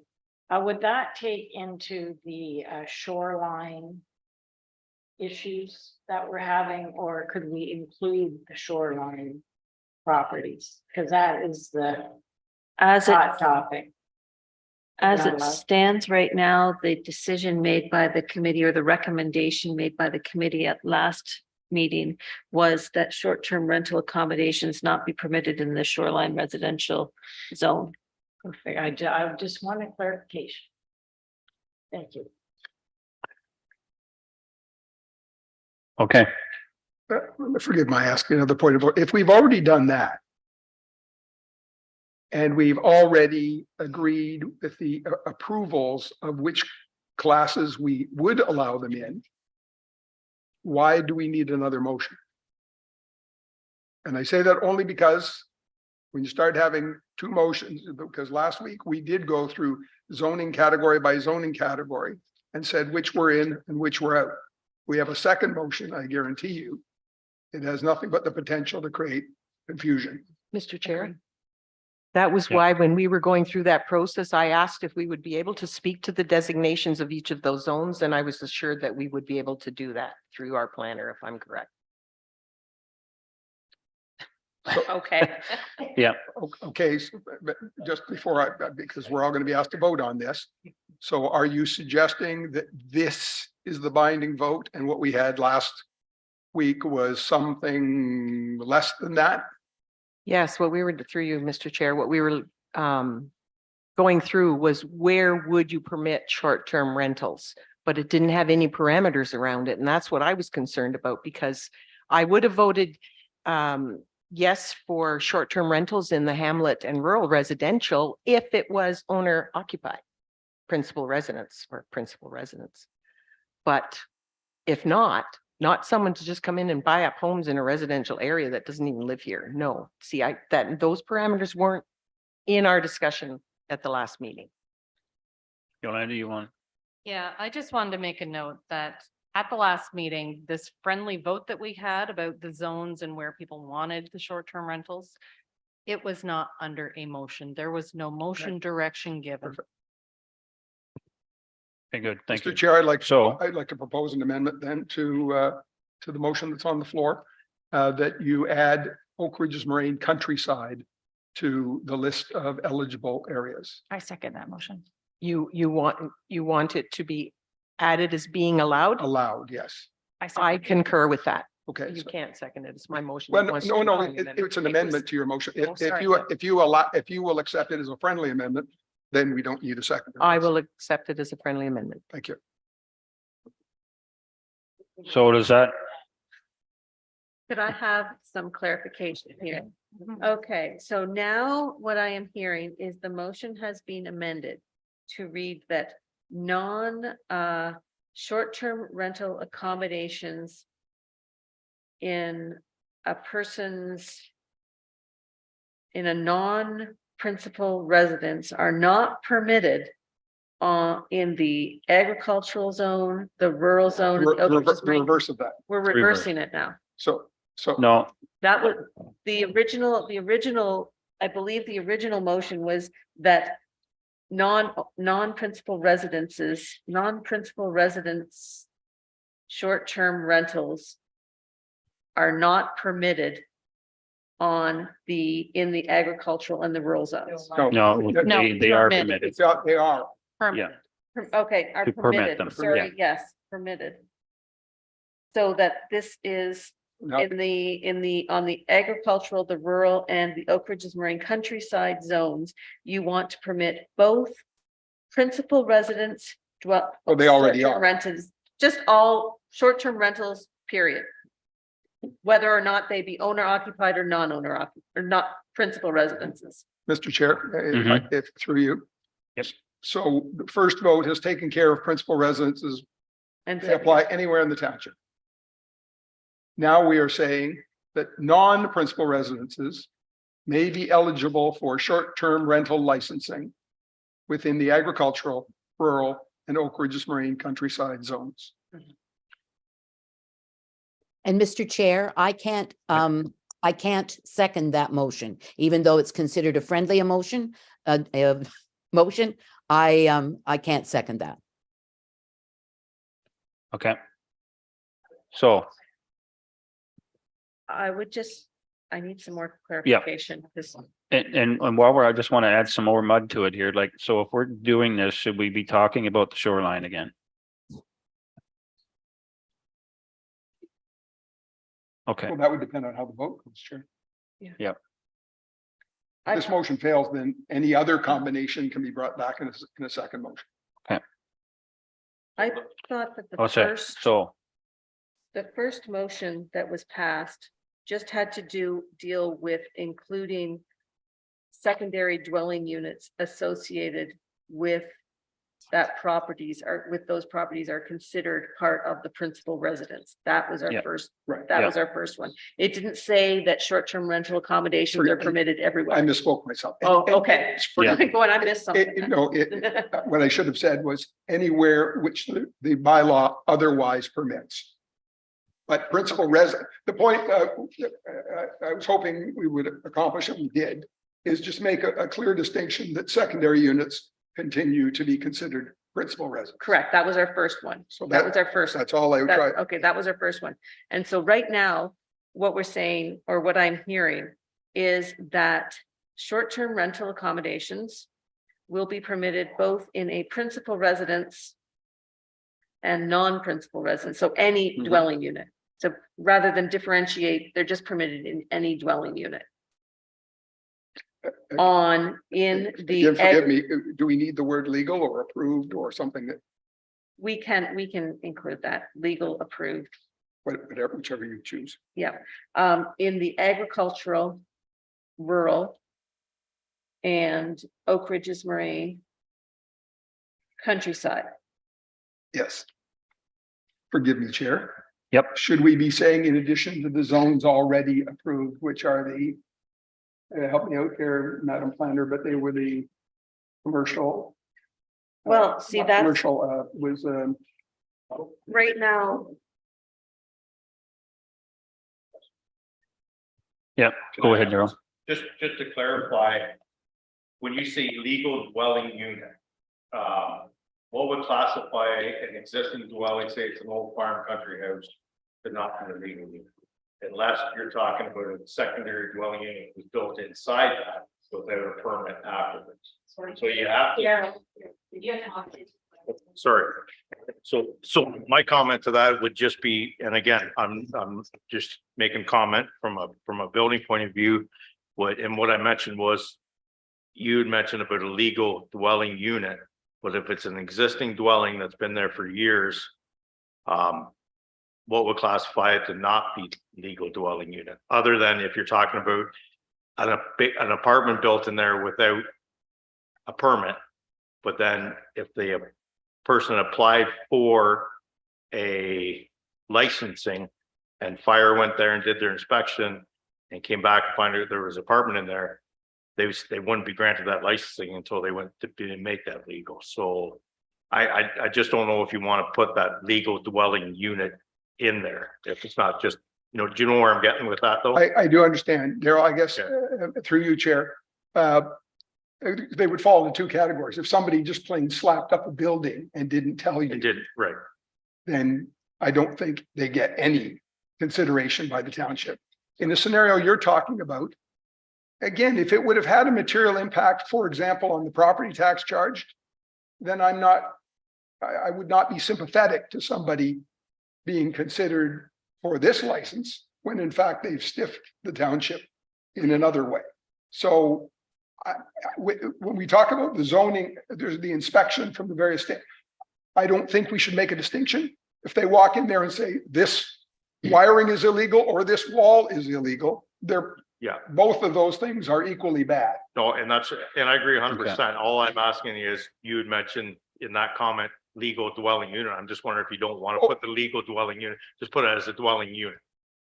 Sure. That's the only comment I was getting at that. I withdraw that. For that. As long as our inspection standards make it clear.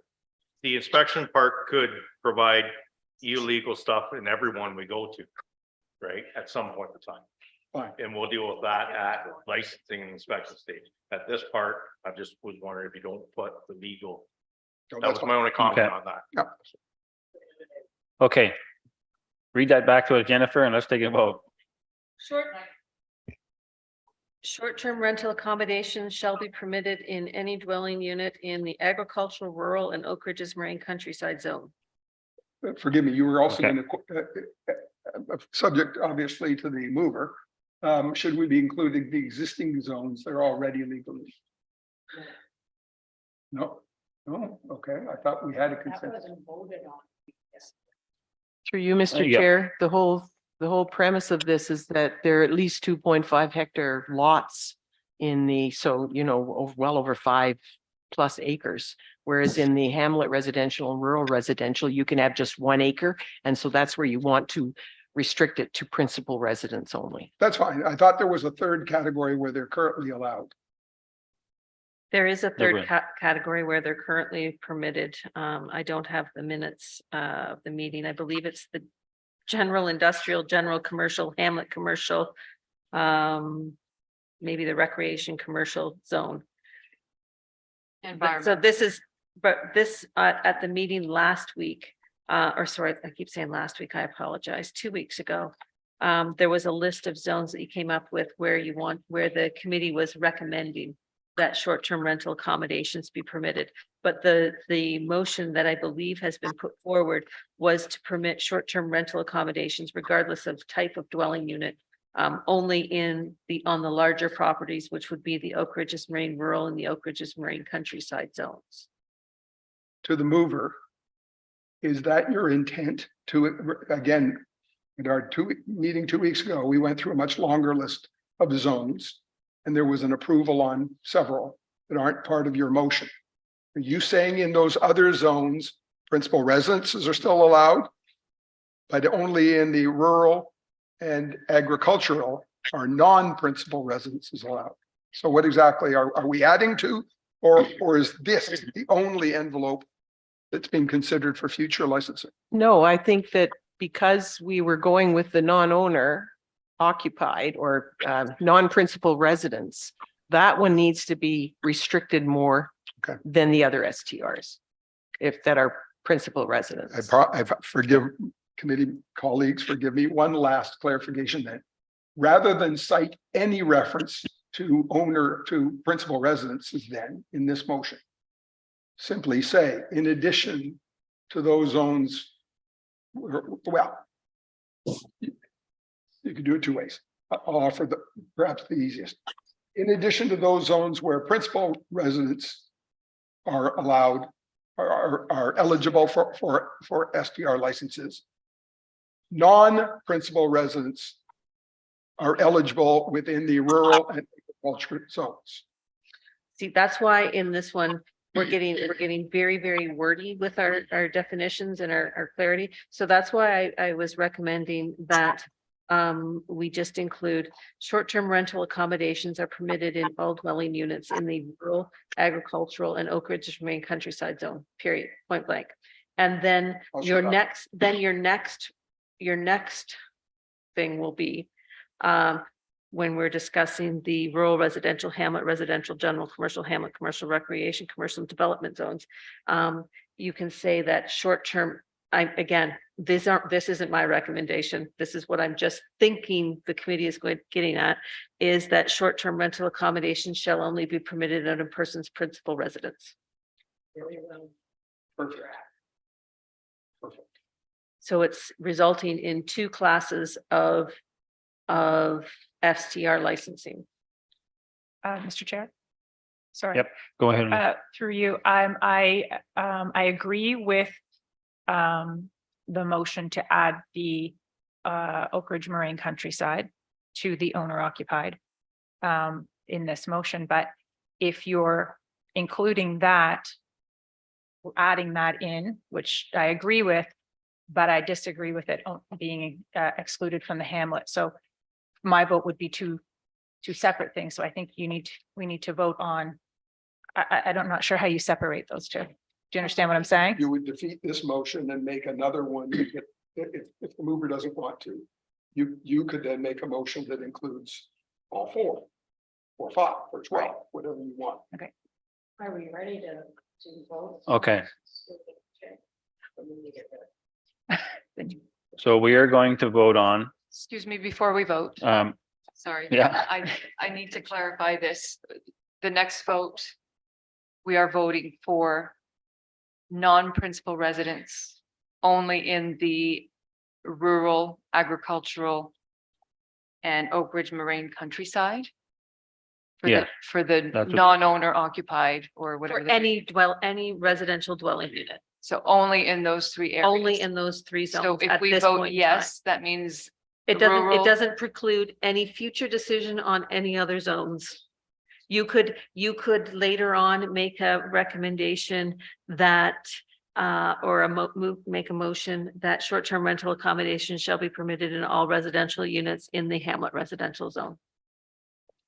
The one does not preclude the other. One doesn't, yeah, right now you're just making a decision or a recommendation on those 3 zones. non-owner occupied only. No, it's any residential dwelling unit, doesn't matter whether Okay. it's owner occupied or So- principal residence or non-principal residence. Whether it's your cottage property or whether it's your permanent residence, doesn't matter. So for time's sake, does it matter that we put the other ones in there? That they don't, from what I understand, they want to make a differentiation between property size and whether or not a dwelling can be used as a short-term rental accommodation. Call the question. Okay. Mr. Chair, Mr. Chair, just to clarify, it's just, this will take care of cottages and things like that, because if it's, No, we are not excluding. This is not excluding. Right. This is inclusive right, this is inclusive of any residence within those 2 categories. within those, Forgive yes, me, Chair. 3. But it does Okay. not preclude a motion on another. So I call the question. Okay, So. It's not debatable. okay. Are we ready to vote? Do we want to read it one more time so we're clarified now? Short-term rental accommodations shall be permitted in any dwelling unit in the agricultural, rural and Oak Ridges Marine countryside zones. Okay, We currently have a mover. We do not have a seconder. Valerie backed away from her second. I believe Joan. Joan second. Joan, did you second it? Yeah. I just like to. And are we going to do a show of hands? Sorry, I just wanted to note that Nancy Crossley's on. I don't know if you saw that. Yes. Yes, I did. Okay. Now, do they want to record a vote again? We want a recorded vote again? Yes, please. Okay.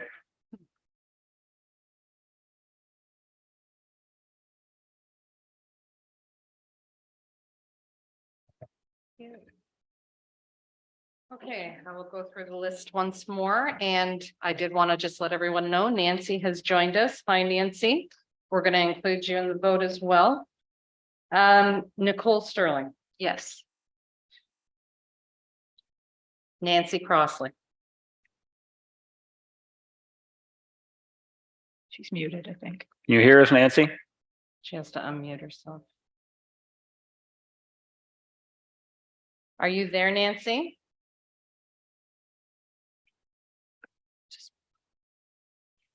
I'm unmuted and my vote is yes. Thank you. Jamie Somerville, Vote is yes. I'm sorry, is that yes or no? Yes. Thank you. Valerie McDonald, No. Steve Lawson, Yes. Grit Cole, Yes. Alyssa Mountney, Yes. Steve Gilchrist, Yes. Deputy Mayor Joan Stover, Yes.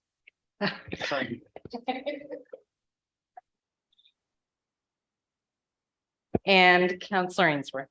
Yes.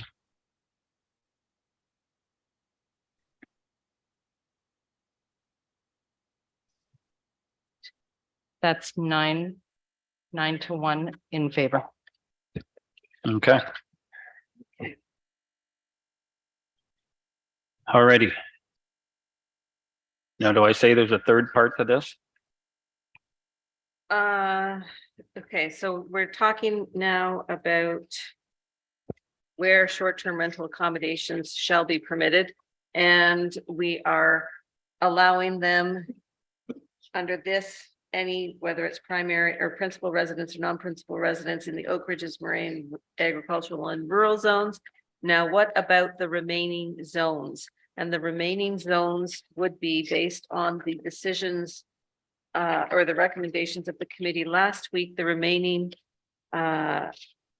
zones are the rural residential, hamlet residential, general commercial, hamlet commercial, recreation commercial, and development zones.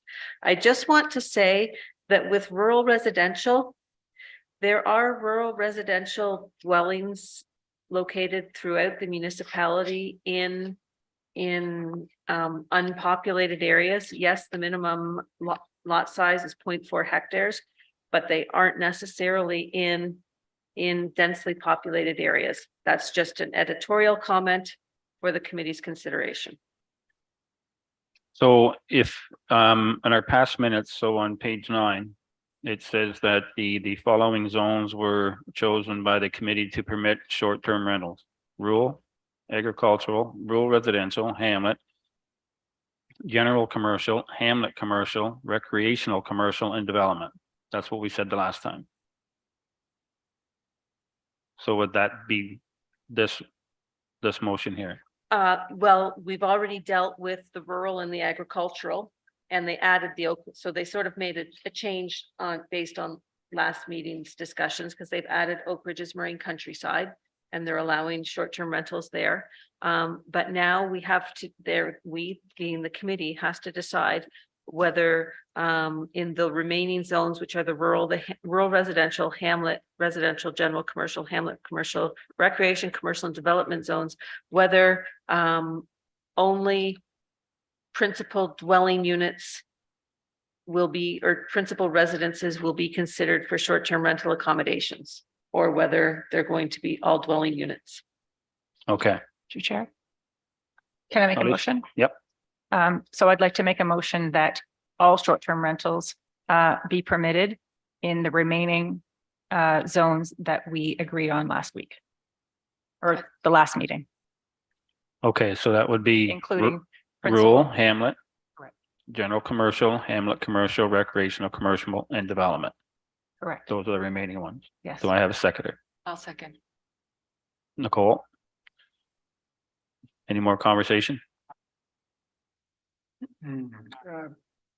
I'd be grateful if the planner could offer her thoughts, not so much about the Hamlet or rural residential, but the commercial and development zones.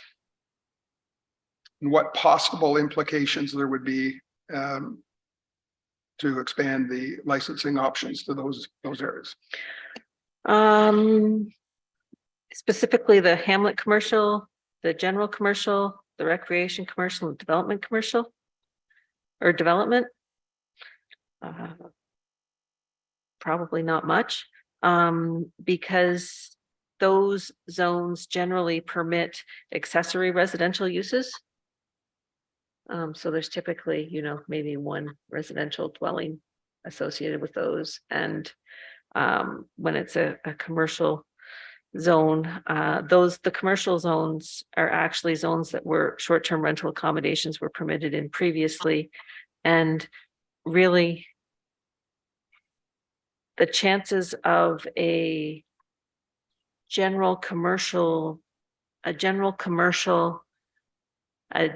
residential dwelling unit in a general commercial zone actually being owner occupied is probably pretty slim, or sorry, meeting their principal residence is probably pretty slim. There may be some, we don't have a lot of general commercial and Hamlet commercial, but in the few that we do have, some of them are their people's principal residence, but a lot of them, there aren't that many, they aren't their principal residence. So the significance there, if it's their business, I guess the thing when you're permitting short-term rental accommodations in a person's principal residence is that there's more of a sense of ownership and responsibility when it's your own dwelling unit. And in the case of a commercial business, it's their business there too. So there's a sense of ownership associated with that too. So that's my 2 cents worth. With respect to the development zone, only existing residential units are permitted in the development zone. I don't think it's not a huge issue. Thank you. Okay. That's our recorded vote. No, we have no more conversation? Point of order. Are you asking that for principal residences, they be allowed in this? Or are you saying for anything? For anything. For anything, for all STRs. Okay, great. When we built in a plan of subdivision. A plan of subdivision by the very nature states permanent residences and people that live there permanently. I would totally object to short-term rentals unless it's the principal residence of the owner and they're going to be away and they want to rent their property while they're away. They're not likely going to do it for short-term anyways. They might do a swap with somebody, but I do not want short-term rental with transient people coming and going in my quiet neighborhood. And if you want to call it NIMBYism, I really don't care, because quite frankly, that's not what we bought into. And I don't think that anyone that lives in a subdivision is looking to have short-term renters coming and going on a regular basis. So if it's in the principal residence of the owner, I think that's what I would be amenable to. So are we, Let's just cut her hand up. go ahead, Nicole or Alicia. So through you, Chair Ainsworth, I have experience with being in a suburban area in Cobourg. We have owners that are living there, the majority of the time, but it's not necessarily their principal residence. And they have basement suites in their basement that they rent to short-term rent to workers that are working in the Port Hope Initiative and or things like that, seasonal, where they come in they leave, they're not necessarily, I mean, they could be, they could be transient, but anyways, what I'm trying to say is that regardless of whether it's in a higher density, it still works well in that situation. It might not work well for you particular, but it does work in higher density areas. It does work. Through you, Mr. Chair, it sounds like you're still talking about a principal residence. It's not a principal residence. Okay. Nicole? So first of all, anybody who is looking to short-term rent, they probably wouldn't pick a subdivision. But anybody who's moving to the area and are looking for somewhere to stay while they are visiting houses around might look to a subdivision to short-term rent, because that's probably what they're looking to move into, and they want to have a feel of the village, the community, etc. Some of the best short-term rents that I've had have been in small villages all throughout Europe.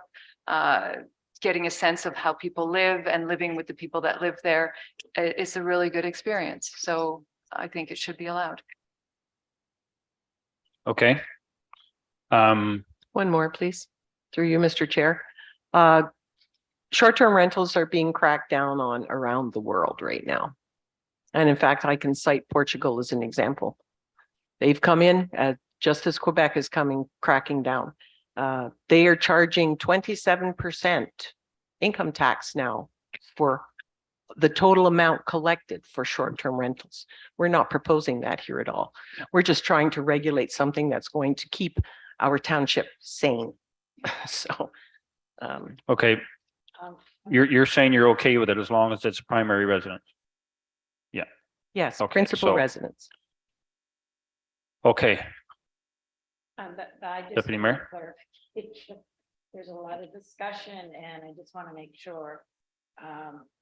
The motion, is there a motion on the floor at the moment? Yep. Yes. And that is to allow them. STR. In all this. Correct. Yes. Now. I don't know if we want to make an amendment to it for Grit's comment, or do we want to make that another? I don't agree to an amendment to my motion, no. Okay. All right, okay. Yolanda? Oh, Yes. do we have it ready? The motion is that short-term rentals be permitted in all dwelling units in the Hamlet residential, rural residential, general commercial, Hamlet commercial, and recreation commercial and development zones. Okay. All right.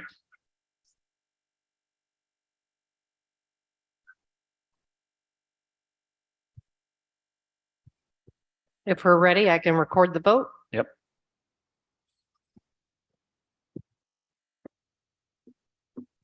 Nicole Sterling, Yes.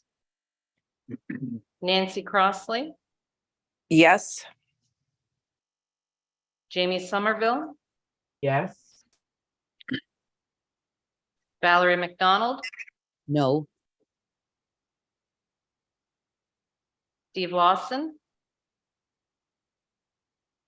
No. No. Grit Cole, No. Alyssa Mountney, Yes. Steve Gilchrist, Yes. Deputy Mayor Joan Stover, No. and Councillor Mike Ainsworth. Yes.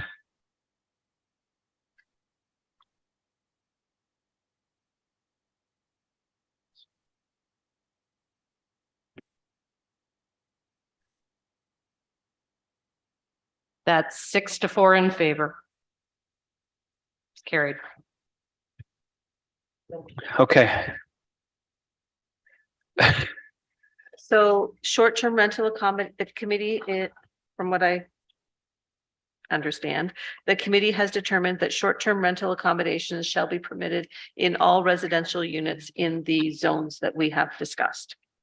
So Okay. that takes care of section 4.1, which will have to be revised to indicate that a license shall not, right now it says a license shall only be permitted in an owner's principal residence. So that will have to be changed, and I'll work on wording for that to reflect the committee's decision today.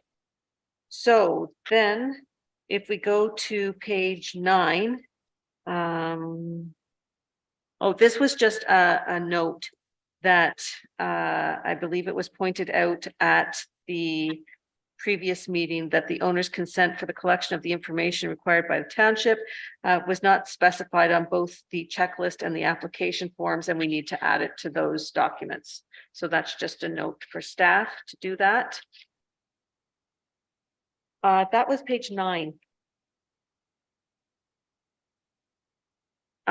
Section or page 10, section 7.3, inspection. The committee wanted to discuss whether inspections would be required when STRs are located in, again, I've used owner occupied dwellings, but it should be principal dwellings.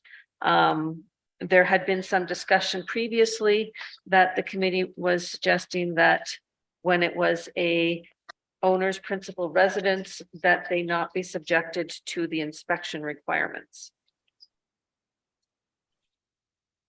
I agree. Yeah. We did hit on that a little bit tonight already, but okay, where do we want to start? Nicole? Maybe for owner occupied or principal resident, instead of having someone come and doing an inspection, which is costly to township, taking your time, whatnot, giving the owners a checklist to go through and having to go through it and then present it to the township. And then signing a waiver saying they have filled in the checklist and everything is what is expected of them. Go ahead, Steve. I don't like dealing in hyperbole, but I'm sure the 7 people that burned in Montreal would be very gratified to know that their landlord had checked off all the boxes. I know that's an extreme case, It is an extreme but case, it's the illustration of why we do these things. but we're and not to an take- apartment building. No, but to take STRs out, make them different from any other business that you'd ask to open up in the township is basically what you're suggesting. So if somebody wanted to open a coffee shop, there are obviously things that can go wrong, not the least of which would be wiring when I plug in all of my equipment. Making sure there's a ready access, making sure, for example, there are things there in the expectation that certain things have to be posted. I for one would not be comfortable. So I'm saying, sure, it'll be up. The path to get out, the number to phone, who is the responsible person. So I don't think setting a lower bar than we do for any other premise in the township is appropriate here. Is there an inspection when you're doing long-term rental? That's my question. If you're renting out your house long-term, do you have to have? Yeah, we aren't talking. No, he's just, Short term, so if we just stick with this, then I just noticed the time has got up. Yes. well, we're talking about But- different businesses. Well, yeah, but we're at short term rental, whether what should be involved in the licensing. So my For suggestion inspection. was for owner non-occupied or not principal residents, yes, of course, inspection.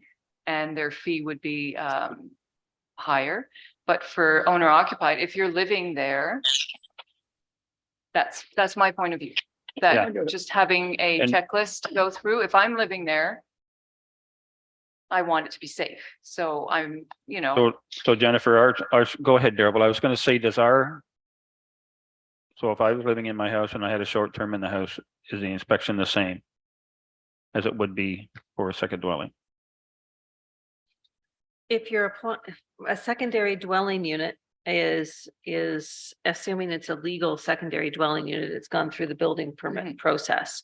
I think the issue that I see with the checklist is it presupposes that everybody is going to be above board. And unfortunately, we live in a world where that's not the case. And I understand that everybody here wants to operate a good short-term rental and wants to do it well. And that's why they're at these meetings and that's why they're participating in this conversation. But there's lots of people out there that aren't here and aren't involved in these conversations that may be renting out units that are not safe. And by licensing them, because people are going to be living in them, and it's not like you said, a coffee shop where nobody's sleeping overnight in a coffee shop. They're sleeping overnight and they're living in these. And we want to make sure that they meet the minimum standards for safety. So I'm going to go to Daryl here for a second, but just one thing, I want to make one comment. So if maybe what we should be asking is, should it be inspected as much? So expect it the first time and maybe it's on a biannual basis or something if they live in the house. Maybe that's something we can think about, but go ahead, Daryl. Well, to comment on that, inspections are, the fire department has the right to inspect any building. I'm sorry. I'm thinking I'm loud enough, but I'm sorry. Well, you're not. I apologize. So the fire department has the right to inspect any existing building they want and come in and make recommendations that they can make, even if it's a dwelling, whatever, they have, under the NFPA, I believe they have the right to make those inspections. If it's, we don't have the right as a building department to come in and tell somebody to bring their dwelling up to what the building code states today to bring it up to. But if the fire department's in there to make inspections and they find it contravenes something and somebody needs a permit, then yes, then you have the right to make them bring it up to what today's standards codes or the renovation portion of the code is. I'm trying to think of the point I was trying to get to here and I've lost it. I apologize.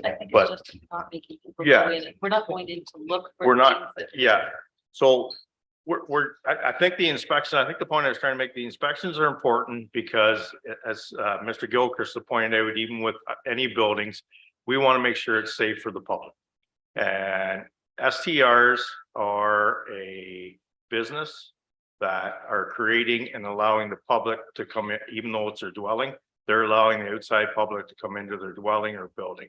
So the whole intent of fire inspections, building inspections, septic inspections if required is to make sure that it is safe for the public. And I think it's important to be in this bylaw to make sure it is safety for that public. And it boils right down to make sure there's the required parking requirements. Because, again, safety issues for the public to make sure if, emergency services had to get there or anything else, that there is those safety requirements in place. And I think that's important part to know for the inspection portion. So I think, my feelings are, yes, they should be in all, but. Fair enough. Okay, Stephen. Go ahead. He does have comments to the site. Not unless you. Right. So it does say under Stephen Lawson, inspections are in the best interest of everyone. I think we should require inspections for everyone. I agree with Mr. Gilchrist. We as a township should adhere to the highest standards. Thanks, Stephen. Valerie? Mr. Chair, I believe in terms of the municipality protecting itself in terms of being liable, once you say this, here is a license, the township would be very much liable if it hadn't done due diligence. Thank you, Valerie. Deputy Mayor? Through you, Chair, I do think that the licensing is very, very important. And as well, we are talking about having STRs in non-principal residents and principal residents. So I mean, it's hard to fine tune it. And it should just be licensed and the bylaw and the fire go in for their checks. Thank you. Alicia? Well, I was just going to suggest that perhaps for principal residents is to include a safety plan, which would, indicate where the requirements had to be in the home, so that there was an understanding for the short-term renters to know what the safety plan is, that the owner that's living in the home, has that plan in case there was an incident, rather than having, and I'm not saying, okay, maybe you shouldn't have an inspection at all, but to be, maybe at the very first time to have an inspection, and then provided for a safety plan rather than the resources for that are required for a inspection on a yearly basis. Go ahead, Grit, sorry. Okay, now that we've basically want to make a recommendation to council to allow short-term rentals everywhere in the township. That's basically what we have said now, correct? Am I correct, planner, correct? In the zones that are permitted. In the zones. Right, so all of the zones now that we agreed on last week that we would allow STRs, we're not making a distinction anymore. So there's no distinction between principal or non-owner. Only in the zoning bylaw. You can still do that in the licensing bylaw, though. You can, in the licensing bylaw, you can make a recommendation to council that we license based on owner occupied and non-owner occupied. So what we voted on tonight was only in the zoning bylaw, so that there's an Okay, so just to opportunity. permit them, So- okay. So in the actual licensing bylaw, we can make a recommendation that there are higher standards in homes that are not your primary residence. So if an owner doesn't live there, then there's, higher amounts of inspection. Whereas if I live in my home and I'm renting, to people coming into my home, for me, I know that I'm going to have safe in my house. And someone said, oh, not everyone is going to be a good landlord, perhaps, but I certainly am not going to have my family living in my house if I don't feel like it's safe from an inspection perspective. The other comment is that if I've built in a certain time frame, so if I've built in the last, say, I don't know what that number is, so like in the last 5 years, or where there's been a permit on file for a new construction, perhaps that's a limitation as well, that we could, if it's a new construction, maybe it's not, the inspections aren't required. Because again, those resources have already been used during the building permit process, as well, so. Yeah, if I can just make a comment on that. I mean, you have some very valid points about the new construction and different, but I don't think it from an inspector's point of view that we can set a bar where we could treat one spot different than another spot. If we're going to set an inspection, sheet or guide, if that's what you want to call it, then we need to treat everyone from an inspector point of view. We would be treating every dwelling or building or whatever it is at the same level. So For that guy, we wouldn't be able to just say because you're owner occupied, we don't need to look at this, but you're not owner occupied, so we need to look at this. If that makes sense. So I'm just telling you from a inspector point of view, that's the way that I would look at it. And I'm sure that's the way the fire, I'm not speaking for fire, but that's the way they would look at it. And I know that's the way bylaw would look at it. So Daryl, would you, from your perspective, from your resources and things like that, if say in the initial licensing fee for a primary residence, for a principal residence, would you think that every year they should have to have a fire inspection? Like, would it be your recommendation that they would have to have that inspection if it's your primary residence every year?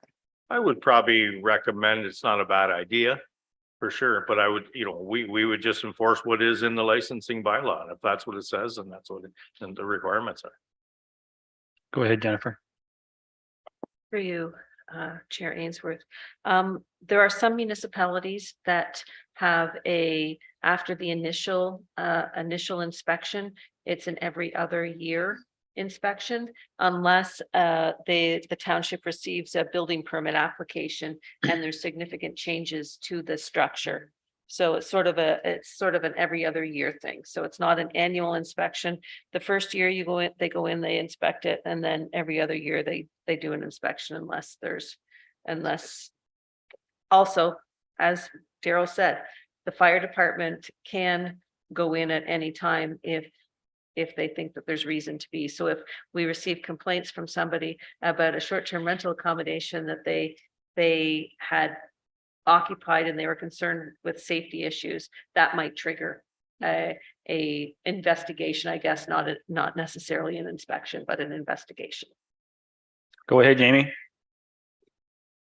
I just wanted to comment that I do agree with the inspections annually. I'm not so sure that I agree with the building inspection, but definitely a fire is annual. And for most businesses within Alma Calderman, or every business, it is an annual inspection. Thank you. So just to comment on Jamie's, you wouldn't see an annual building inspection unless something was triggered through the fire department that you would require the building department to come in under a permit. Correct. And that's where I said I don't, foresee, the first time when you apply for licensing, you may come out, you'd inspect, but I could see the fire department coming out every year, and within that licensing, you would provide that they have been out there to the township kind of thing. Would that make sense, Daryl? Yeah, I'd have to read back. I apologize for what you said, but yeah, again, for, fire inspection per year, it would be highly recommended from the inspection department. Great. In my submission that's later, that is on the thing, I talked about the license fee is $750 per STR, and that's a justified amount that's been arrived at through our planning department and our building department and bylaw department. And so I think the initial startup of getting the licensing program going in our township, it's got to be done right. I think it's got to be done right, because we know that there are residences that have been altered and increased rooms, et cetera, and no building permits applied for. So to just clarify, let me finish, please. Okay, thank you.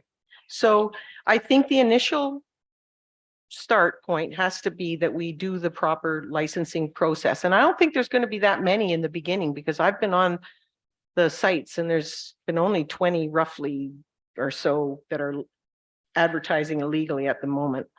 But then once this has been done and you've already had a secondary dwelling unit built in your home that's gone through the process of permits and inspections along the way, they still have to do the STR licensing.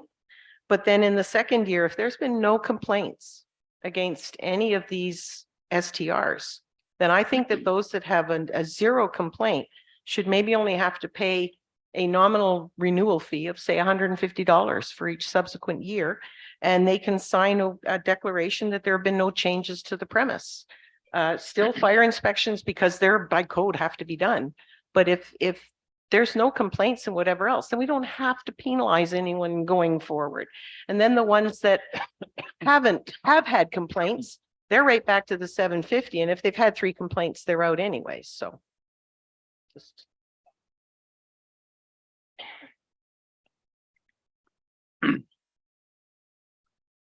Okay.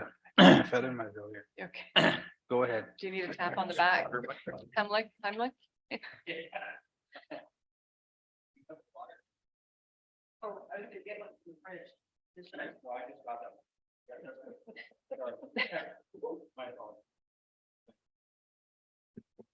Anyways, go ahead, Nicole. So are we talking about licensing fees now or? No, No. no. Okay, so Excuse me. moving on to building permits, and we know that people are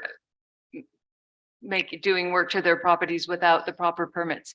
Do we know this, that they're doing this specifically for short-term rentals? We know this, we have evidence, and Daryl, do we know this? I really can't answer that. I have no evidence that at this Exactly. time that they have. So we don't know this But- for sure. Yeah, okay, no, just a question. Well- Thank you. Okay, so excuse me, we shouldn't beat up inspections here too much, Yeah. No. right? I- So let's, nothing Against you, Daryl. let's kind of, So right now, we're just trying to make a determination on inspections. Yeah. We're not talking about inspection fees or anything else. So I Yeah. guess the issue at hand is whether or not inspections are required as laid out in the short-term rental accommodations bylaw. okay, Chair, through you to the planner, perhaps I should have raised this, just the clause before 7.1. But they're tied together because you would want to see proof of this as part of the inspection. I'll be honest, I'm very concerned about the encouraging any business to not play by all the rules, and that includes the tax rules. I would like to see the registration include proof of a CRA number, and any invoice issued by the STR must include its HST number, and it must remain in full compliance with CRA regulations to be able to keep that license. And that's not something we would easily find, but if it were ever to be discovered through some other means that someone was not remitting the appropriate HST to the government, then that would be cause for the instant loss of and permanent loss of their license. Okay, I think that would go under, we could revisit that under section 7. I don't think that's tied to our inspection discussion right now, is it? Well, except we have, well, it's sort of tied. If you look at the inspection clause, it includes the, well, actually, it was again, the insurance and indemnification. Presumably, at some point, we ask to see these things. We just don't take your word for it. So forgive me if that's not strictly speaking an inspection, but it's certainly some kind of inspection if it's not the built premises inspection. Could that be included in the application required I think in the minimum, it should be there. in the, yeah, So 7.1 would include the proof that you have an HST number. But under terms and conditions, there has to be something saying that you will always include HST in any of your billings. And I'm sorry if anyone doesn't think that, or that thinks that that's an unfair intrusion, but that's just the law of our country. And I don't think we should be party to anything other than encouraging full compliance with. okay, so okay, I think that goes under section 7, so we can 7.1. Application requirements and include that as a requirement in the license application or the provision of that information. But right now, I'm just wondering if we can get a decision on just the issue of inspections, and then you can make a motion regarding the inclusion of that. Would that be suitable? I would make a motion, Mr. Chair, that inspections be required initially. And then I'm not sure that they shouldn't continue every year just because of the nature of the liability that the municipality has when it issues a license.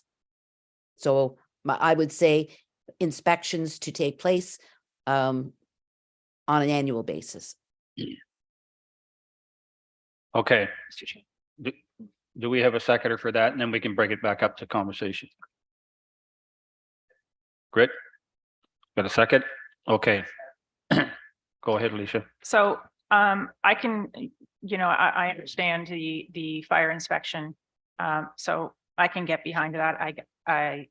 But the building code, and going back to whether permits are, getting for, alteration to people's properties, that's not really our, that's not what we're here to discuss. That's a bylaw issue. That's if it's being reported, is bylaw, doing that. And I don't have any evidence that it's not. So I don't think that unless in the inspection, I don't think that the building code necessarily, I don't think we need a building inspection. I think it should be left to fire inspection. And the other, the property standards bylaw, zoning and all those, but I don't agree that it should have a building inspection. Okay, anybody else? Unless fire deems that when they go to do their inspection, they see something that needs to be addressed. Jennifer? So I think, is that what Jamie had also had brought up? I think that's maybe in agreement with what Jamie had said. That's correct. Go ahead, Jennifer. I just want to make a comment here. I find that our building inspector is probably the one that's most qualified to make a determination as to what constitutes a bedroom. I've seen indication that short-term rental accommodations are being rented out with things that are not necessarily bedrooms. A one-bedroom cottage being rented out with 4 double beds, 3 of which are in a basement, as accommodations for 8. And the building inspector is the one that's best qualified to be able to make a determination as what constitutes a bedroom. Otherwise, we're relying on somebody submitting their drawing, but So, thanks for those comments. Unfortunately, our township is a bit unique here where, well, I wouldn't say unique, we're not different than a lot of townships, but you're in an unfortunate situation where you are going to be subject to a bylaw inspection in order to make sure everything complies with the licensing and in the bylaw. And probably your bylaw inspector is also going to be your building inspector. So if the bylaw inspector shows up and sees stuff, he's going to do a building inspection, so to speak anyways. But again, going back to if it's a new dwelling that's gone through all the permitting, we're going to know all that. We're going to be comfortable with that part. Going back to an existing dwelling, as a building inspector, you cannot walk into an existing dwelling that's been there and it's over, a certain amount of time and tell them they need to bring it up to today's code. We can certainly go in and say, okay, this has got, like Jennifer said, a number of bedrooms in it. That's how you have to adhere to the licensing with that number of bedrooms. If the fire department walks in there and finds that it contravenes the fire code and it needs a permit to bring that up, then that's when the building inspector does jump in there. I think in this situation, we had it in here because we're small departments and we work hand in hand together. So if that makes sense, I think you're going to find that your building inspection is almost going to be done anyways. Okay, the only other comment I would say to that is that I agree with you, Daryl, because of the wearing more than one hat. But I would say to Jennifer's comments about, basements being in a bedroom and bedrooms being in a basement and such, I would expect that if whoever was doing the fire inspection went in and saw that there was an proper egress, that they would have something to say about that from a fire perspective. Okay, Deputy Mayor? Through your chair, Ainsworth, I'm wondering if it's not time to call a vote on this matter. Yep. I just offer a very quick thought, Chair. I agree, but I would draw folks' attention to the fact there is no requirement for an annual inspection. It's that you consent to an inspection. It's 100% up to Daryl whether or not that inspection takes place. So it does not say anywhere in the existing bylaw once a year or even prior to the initial issuance. It just says that if they have some reason, so that would come back to the building's only 5 years old. Daryl personally oversaw the original construction in terms of approvals. He knows what is there. That's not likely to be a building he would feel inclined to inspect. You have a farmhouse that may very well have knob and tube, good God, knob and tube wiring. And great, you've had 2 people living in there, the proverbial little old lady and her husband for years. Now there are 8 to 10 people in there every day. The stress on that wiring system is material. So that's the sort of thing that I suspect Daryl would look at as a determining fact, the age of the property, its prior use, but there's nothing that says there will be an inspection. But that's in the zoning bylaw. That's not in the license. That's right here in the license, and an applicant shall consent to an inspection. It doesn't say that there will then be one. But that's in this zoning bylaw. That's Right. not in the licensing bylaw for the actual short-term rental. Is Th- that th- correct? No, this is the short-term bylaw, rent, This is, yes. this is the licensing bylaw that we're discussing Okay, today. I'm sorry. It's section 7.3A. apologize. Yep. Okay, sorry. Okay.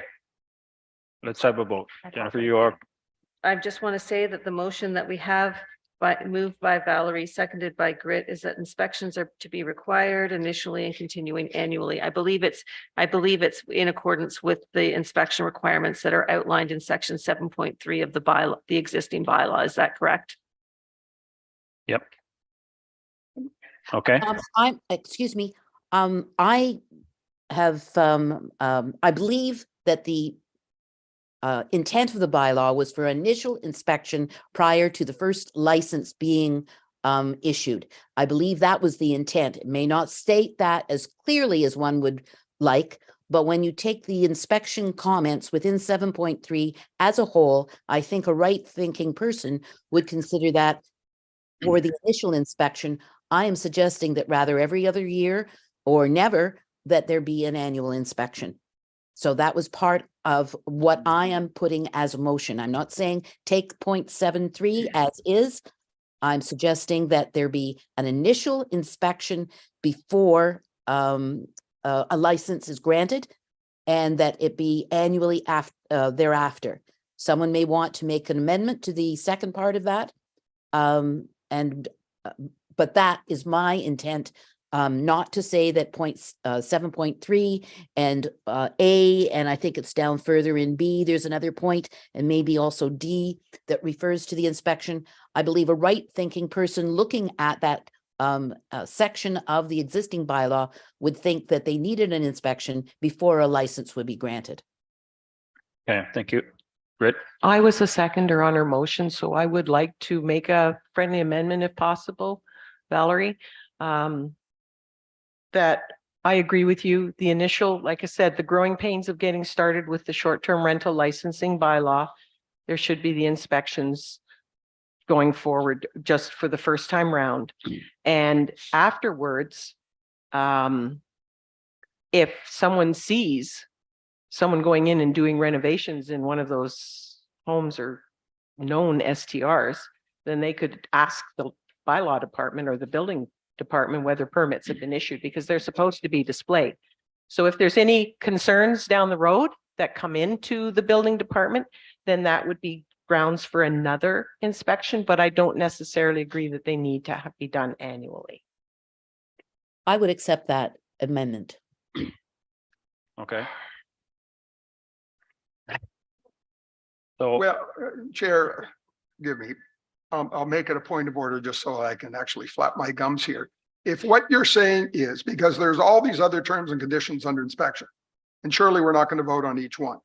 So if what you're saying is under 7.3A, prior to the issuance of the first license, comma, and any time thereafter, comma, an applicant shall consent to the inspection of the premises, then that's a work that I at least understand. But you can't, I personally, I wouldn't want to see it mandated beyond that first one ever. I was comfortable with the wording shall consent, but if it's the will of the rest of the committee that you mandate it for the first one, I wouldn't vote against that, but I certainly would not support subsequent inspections automatically. And Okay. that's what I was saying. yeah, I think so. Actually, that's exactly what I was suggesting. And that is what I'm agreeing to in terms of a friendly emotion, motion. Still Okay, so your we're gonna- motion. I'm just trying to understand it. Yeah, no, that's good. Jamie, and then we're gonna take a vote. I'm just trying to understand. So we're going to vote to have an initial inspection and then thereafter not needing one. My other concern is, Well, Oh, no, no, no. The existing wording would apply for future years. So you consent that there could be one, So if either building or fire or somebody has a reason, you have said, if I'm going to get the license, I agree to let you in the premises to inspect. So it's automatic before the first one. It's optional at the option of the building or fire department thereafter. Should we not request a fire inspection annually if businesses and others in the community in Alnwick-Haldeman have to abide by that? And if we're Bill, gonna treat you wanna- them as CRA, we're gonna treat them as a business, then I think we should, the fire inspection should be done annually and submitted when they renew their licensing. I would agree to not having a building inspection. Sorry, so I think if you're talking about businesses and stuff, then a fire inspection done annually, that's done through a different bylaw than the STR bylaw, if I'm correct. So I'm not sure if that's what you're referring to, Jamie, or not. Well, okay, so let's Okay, carry on. let's call this back together here. And I don't know if Jamie, she's saying that annual inspections for fire, but the initial inspection for the short term, and then everything after that with consent. Correct. Can we add that, or is that something that we want as a committee? Britt? I think for clarification, what Jamie's referring to is that businesses have to have a fire inspection annually. If that's in the fire code, I don't know that for sure. It's not. So then do we need to mandate it too? I don't know. Yeah. I think if there's concerns, then that's when you have another inspection. Okay, so let's vote on the actual motion that we have. Okay. And Jennifer, you can read that off to us again, or Yolanda, one of them. I believe that the motion that we have is that I wrote it down here. Prior to the issuance. of Prior to first the license. issuance of the initial license, the applicant shall consent to an inspection, Prior to the issuance of first license, comma, and yeah, any time thereafter, and any time thereafter. comma. The applicant shall. Okay, Oh, or Okay. do you want it to be prior to, prior to the issuance of the initial license and any time thereafter, the applicant shall consent to an inspection of the premises. Okay, Okay. are we gonna have a recorded one again? Thought we are gonna keep these all to the end, but I guess these ones are important, we better.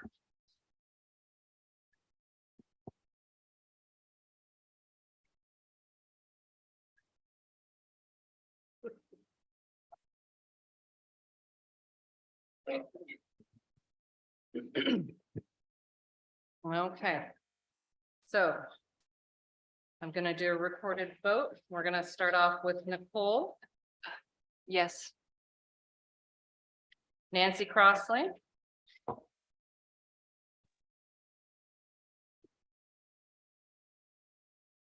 Nancy, you're on mute.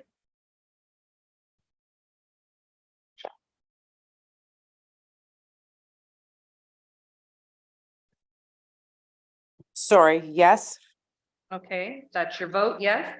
yes, Thank you. Jamie Somerville, Yes.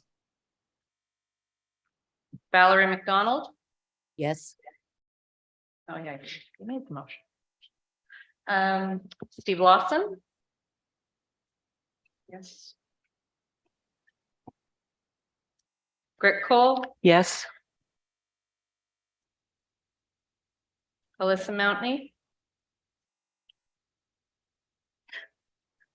No. Steve Gilchrist, yes, Deputy Mayor Joan Stover, Yes. and Councillor Ainsworth. Yes, That's a 9-1 in favor. That's carried. okay, to the, Mr. Chair, to the planner's point, I'd like to move An amendment to section 7.1, the application requirements. Madam Planner, would you prefer it under 7.1A, where we're requiring proof of certain things? Or would you like it as an H under 7B? I'm sorry. Let's add it as H. Okay. So the preamble already says every application for a new license or the renewal of an existing license shall include H, proof of HST registration by the license applicant. And an undertaking that HST will be charged on all rentals under that license. Or this license, however you normally word it. Can I ask, Be charged and remitted for every rental, so what would be the purpose for that, Steve? If you can, because I don't agree with people getting income and not paying tax. but aren't they registered? Wouldn't they be registered already? How do we know? Oh, I guess, yeah. If it was in the Hamlet commercial Yeah. and it's an apple orchard that's renting I off still- the one residential building, yes. I think we can safely assume they're HST registrants.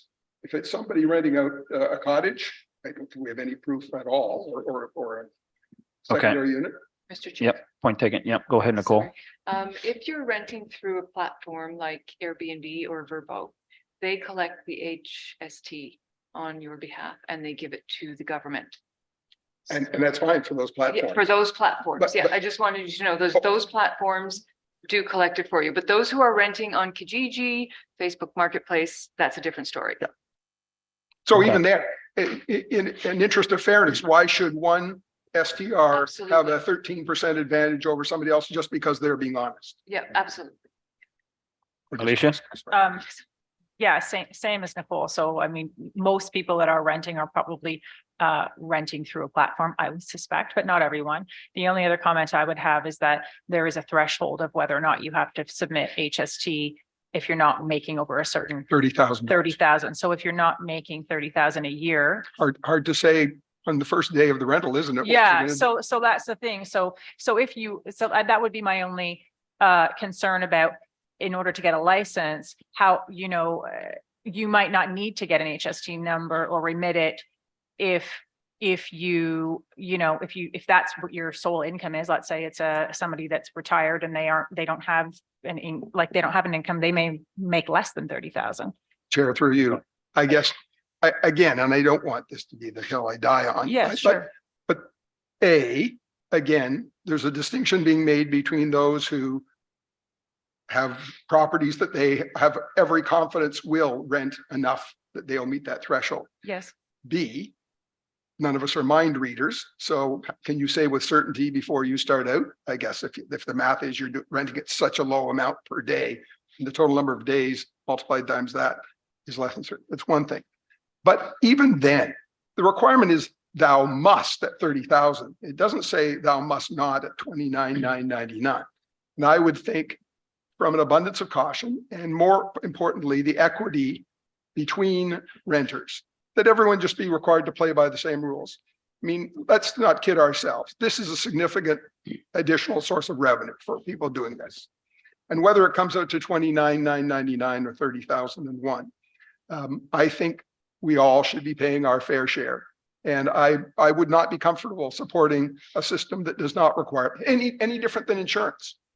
You could say, I have no gas powered equipment on my property, so I never store a gas tank in my garage, but I do.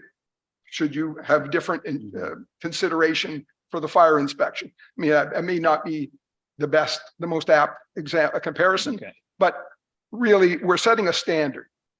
And I can't think of a reason why we would want at the outset to not have tax abiding as one of the standards we follow.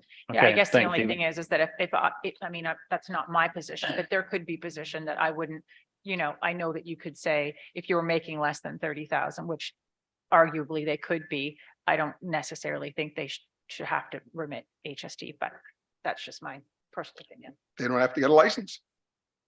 They can't, then it can't operate without a But license that's and my they're point. illegal, That's right? my- So, This is the standard we're Okay. setting, which could be very different from the standard that that CRA has set. So Okay, let's, one more here, Valerie. As far as adding that section, I really don't think that it is our job to collect money for the federal government. I do believe that if we were going to go that far, we should be saying that these properties should have a business zoning. So our own municipality is receiving increased amount of tax for the business operation. So I use that as justification. Just a quick comment. Okay. as the mover, if I can respond, I'll be coming to that with a subsequent motion that the township inform MPAC after the issuance of every license. And we'll leave it up to MPAC to decide whether that increases the valuation of the property. Mr. Chair. in So we res- may Okay. very well obtain more revenue as a result of that. No different than if you opened another apple orchard stand, we would make more money as a township from that improvement in their premises. And I would agree with that. Okay. Okay, so let's, Sorry, if I could let's just cover have this one here. clarification. We're saying this is a motion. All I have is being a discussion at this point. There was no mover or seconder. No, Well, there's a mover. I moved it. I can't remember if we had. a There second. was no seconder. You're gonna second me there, Grit? no, That we add the requirement to have an HST registration as part of your application. Thank you. okay, so we've had enough discussion on it. Let's take a vote.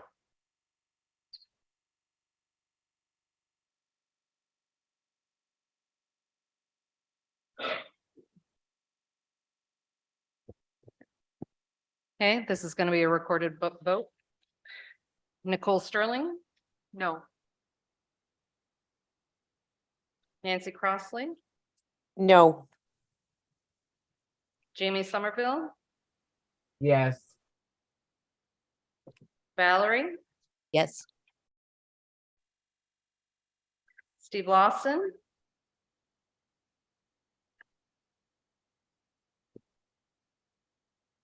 Rick Cole, Yes. Alyssa Mountney, no.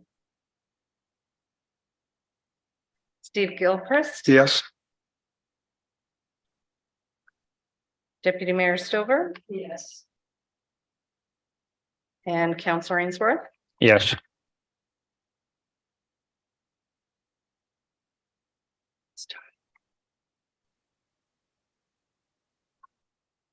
That's 4 no's, 6 yeses. 6 to 4 in favor. That is carried.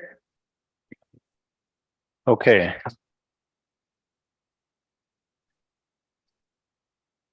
Okay, section 8, I added Eight. this here and it's issuance of license and grounds for refusal. At the last meeting, or sorry, not the last meeting, one of the previous meetings, suggestion was made that the Kawartha Pine Ridge District Health Unit shall be provided with a list of all licensed short-term rental accommodations. That was something that was, I don't know if we need to have a vote on this or not. That would mean I would agree. Through you, Well- Mr. Chair, I do have a question. I really question why there was a need for this because it's not like they're offering restaurant services or anything like that. So I'm wondering how far that kind of a notification would go. Is this something that's been done by other municipalities? I'm not aware that it's been done by other municipalities. It was put forward by one of the committee members, as a suggestion, and that's why I included it in here for committee's discussion. okay. Any other discussion? I We're do, okay to keep that in there? Mr. Chair. I don't think it was ever a motion. No, no, she's just trying to put it in there. No, it shouldn't be in. My. Jamie? Oh, sorry. Go ahead, Jamie. I would like to see it in there. You are providing to the public, so we're asking the public to come into their home and in order to provide to the public, you do need to have potable water, even surprisingly in your toilet. You could have a child come in and potentially drink that water that is not potable. And if we're going to regulate these businesses and treat them as a business, then I believe that they should be providing potable water and making sure. Now, I'm not sure if that's the township that should be regulating that, but whoever gets a license would then be provided to the health unit as, you know, as any business in Ontario needs that is having public into their home, they need to provide a certificate for potable water and inspections. And also on top of that, it's not just take it to the health unit to get tested as you can as a residential, you actually go to a third party to get your water tested. So I do believe that in order to, you know, depending if we're going to keep this going as treating them as a business within the community, then their information would be passed off to the health unit and be up to the health unit to do as they please. Sure. Okay, go ahead, Steve. I believe that's already covered in the section on inspection under 7.3B. What do we got here? 7.3B6. Any other municipal bylaws or provincial legislation that affects the status of the application. And since it's provincial, since the potable water standards are provincial legislation, I think that's covered. I personally don't think there's a need to put this in here, but what I would agree with and would be happy to make a motion to this effect is that when the bylaw is prepared prior to being enacted, that it be circulated to the Kawartha Pine Ridge District Health Unit for their comments.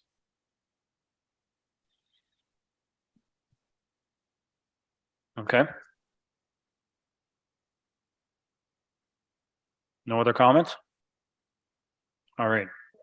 So go ahead. Just one more quickly, because well water, and this does speak to a premise on one of the streets right now that has an illegal STR. It actually started up after the May 19th bylaw was passed, zoning bylaw was passed. It does not have potable water. And in fact, they have to bring water in and the well tends to run dry, and it is a real problem. Chair, through you, would you not see the building inspection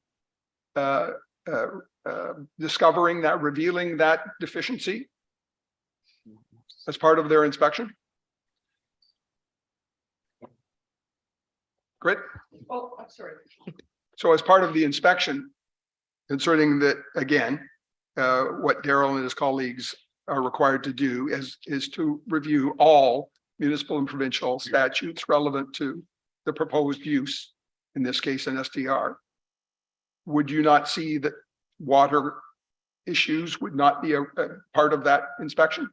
I would hope so, but I would defer to Daryl Hall, our building inspector, and the same goes for septic systems, the capacity and the whole bit. Mhm. These are all very important, but the health unit doesn't do septic systems anymore. That's now the county. Okay, Yolanda? Hi, I just wanted to make a point that we have a motion on the floor that was moved but not seconded, and yet we're having a discussion. If we could please have a seconder to the motion. Yes, thank you. Joan? Thank you. Okay, and I do want to just give a quick reminder, it is getting close to 10 to 9 here. If we're going to have this done at 9 o'clock or whether we're going to carry on a little longer. But I was hoping that we would have got through a little more than what we have, but it's we've done some important stuff here. So Mr. Chair, could the motion be read again? I'm afraid I don't know Yeah. what it is. What I have written as the motion, sorry, No. is that the bylaw, once it is complete, be circulated to the health unit for comments. So speaking to that motion, if their comments were, we need to see each one of these applications, then council would have the ability to incorporate that into the bylaw before they vote on it. If the health unit themselves says, we're comfortable with the building inspection, doing that performing that task, then there's no need to have it included expressly in the bill, in the bylaw. Mr. go Chair. ahead, Greg. Sorry, just one very important distinction, though, is that wells are private. And so where does the jurisdiction come in? Because I know people who are on private wells, it's through Lucy that somehow they get that done. I don't know, but it's not really our jurisdiction for private wells. However, if you're letting the public come in, there's got to be some way to protect them. So. Daryl? Yeah, through you, Chair. And again, I'm gonna go back to, and I know we're not talking about new dwelling here, but to Mr. Gilchrist's point, there is some applicable law requirements. Even though a well is private, under the Building Code and the Building Code Act, a dwelling needs to have potable water. And we do have the right, and that is one of our required inspections, is in order for a dwelling to have potable water. They have to give you their. We do require a potable water report at the time of an occupancy on a building. In that Can- case, But can we do that on an existing building and ask for it at time of inspections and stuff? That would be something I would need to review to make sure. And it may fall underneath what you're talking about as far as provincial legislation. And I mean, so I think I'd like to review that, but if, you know, again, if it's in the bylaw and it's for the Pine Ridge District's jurisdiction to be in the bylaw, then that is a requirement. I'm going to withdraw my motion because you've made it very clear that as part of your understanding of the Building Code Act and what you would do as part of a normal inspection, On Pot a of- new dwelling. but Under the building. under 7.3(b)(6, we are saying as a precondition to getting your license, the building inspector has the right to go out and enforce all municipal and provincial. So that would include the county as well by municipal. So it doesn't matter whether it's county health unit. Yeah. Or the Ministry of Environment. You have the ability, if you're assuring us that that's already a power that you have, then I think it would be redundant to Okay, mention it again. so does that mean we're going to scratch this? Okay, No. Well, then you need a motion. Jamie? I would still like, so then I would like to put a motion forward that it is still potable, or that we would reach out to the Kawartha, the health unit, and that we would require their further standards and bylaws. Okay, I know there's a bylaw that if they're a registered business, they will have to provide potable water and get inspections. My other question would be to Daryl, if he was going out for an inspection for a new, so it's an old building, it's a new licensing SDR, would he require a potable from the health unit for that licensing? Like, would that be part of the inspection that he would do? go ahead, Daryl. I think I would like to come back with that answer to the committee if I can. I'd like to do some research on that. Okay. It does state, as Mr. Gilchrist said, for issuance of grounds that we may require that information. And if it's if it's potable water that we get concerned with, we are certainly not going to test the water ourselves. We don't have that knowledge. We don't have that ability. And we would rely on outside sources like we do for everything else. That, you know, the people that have that that are competent and have that knowledge. And in this case with water, it would be, you know, the health unit. So, but Okay. to answer, yeah, I'd like to come back with that if I could. So can we defer this to the next meeting? Okay. Everybody okay with that? We'll get some more input from Daryl.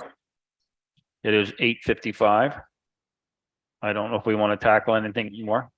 Well, let's get on to page 13. This is an easy one. Okay, 10.2. Last time the bylaw had a suspension shall not exceed 14 days, and it was suggested that it be a minimum of 14 days when a suspension is incurred to allow time, because it's a minimum, allowing time for any appeals and that sort of thing. I'm just going to take a shake of heads at this one And if anybody objects vehemently to this, can you please say something? Okay. Oh, yep, Grit is saying something vehemently. Well, I won't go vehemently, but I'd really like to see it kept as minimal as possible because otherwise it's just gonna languish. And I think there needs to be it done within a set period of time. Whether we set it at 30 days, I don't know. I just don't think it should be allowed to be open-ended. You don't believe a suspension should be open-ended? Oh, yeah. Yeah, this is a suspension.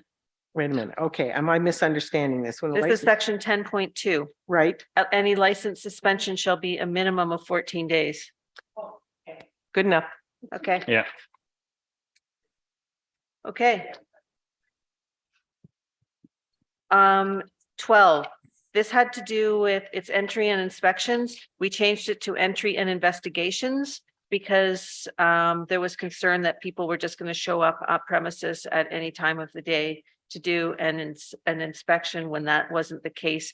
This has to do with investigations that are raised by complaints. Anybody have any vehement objections? Okay. We are moving swiftly through it now. Okay. I changed some words at the end with respect to bylaw numbers, which are inconsequential. Then under the provincial offenses thing, short form wording, somebody wanted to, Sorry, what number? are you on? oh, sorry, it's Schedule B. It's you miss you skip a lot of pages that I Yeah. don't think I highlighted anything on. Got it. It's 27. 24 actually of 26, it says. Got it. Oh, okay. Oh, you're 20, okay, I just have the actual bylaw, sorry. Operation, or sorry, the fine, it was suggested to increase the fine to $1,000 for operation of a short-term rental without a license. You also wanted to discuss a tiered approach to fines, first offense, second offense, third offense, etc. I had a brief conversation with our clerk regarding the fines, and these are set fines, I believe, under the Provincial Offences Act. And if the municipality wants to alter those, they have to go through, I'm not that familiar with the process, some sort of a formal process in order to get those fines increased. The municipality just can't unilaterally increase those fines. So, yeah, like Jennifer mentioned, they are a set fine by the Provincial Offences Act, so amendment to them is and again, I don't know the wording for it either, A process. process. It's a private bill. It's a, Mr. Chair, Okay, yes. Mr. Chair. So is it in this Provincial Offences Act? It's specifically stated any short-term rental without a license, that is the fine? I don't know whether it's short-term rental or operate without a license under the municipal act. I doubt if it says STR, it probably says license. Okay. I'm not sure, but again, that is something that we can look into a little bit more, but it is a process. It's not as easy as the municipality, as the committee recommending that the municipality charge a higher fine. Okay.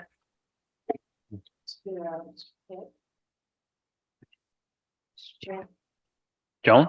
To you, Mr. Chair, I'm just wondering, to increase the fines without increasing them on this side, if, a short-term rental was operating for a weekend, could we charge them $1,000 a night in fines rather than for the whole weekend? Each time that, and if they're, violating the guest code of conduct, that would be $400 per day per fine. Yeah, so not for the whole weekend, but if they ran the without a license for 4 days, their fine would be $4,000. so again, without having the information in front of us, I think that's something that I'd like to review. and come back to the committee with it, if we can make some changes. Good idea. I'd like And to move- then we know how much we can change these for. I'd like to move the addition of one more penalty arising from the fire in Montreal and the apparent response from less than honest operators. A failure to provide an accurate license number in any advertisement at whatever fine the Provincial Offences Act permits. Sorry, can you repeat that? So it would be 9, failure to provide an accurate license number in any advertisement for the STR.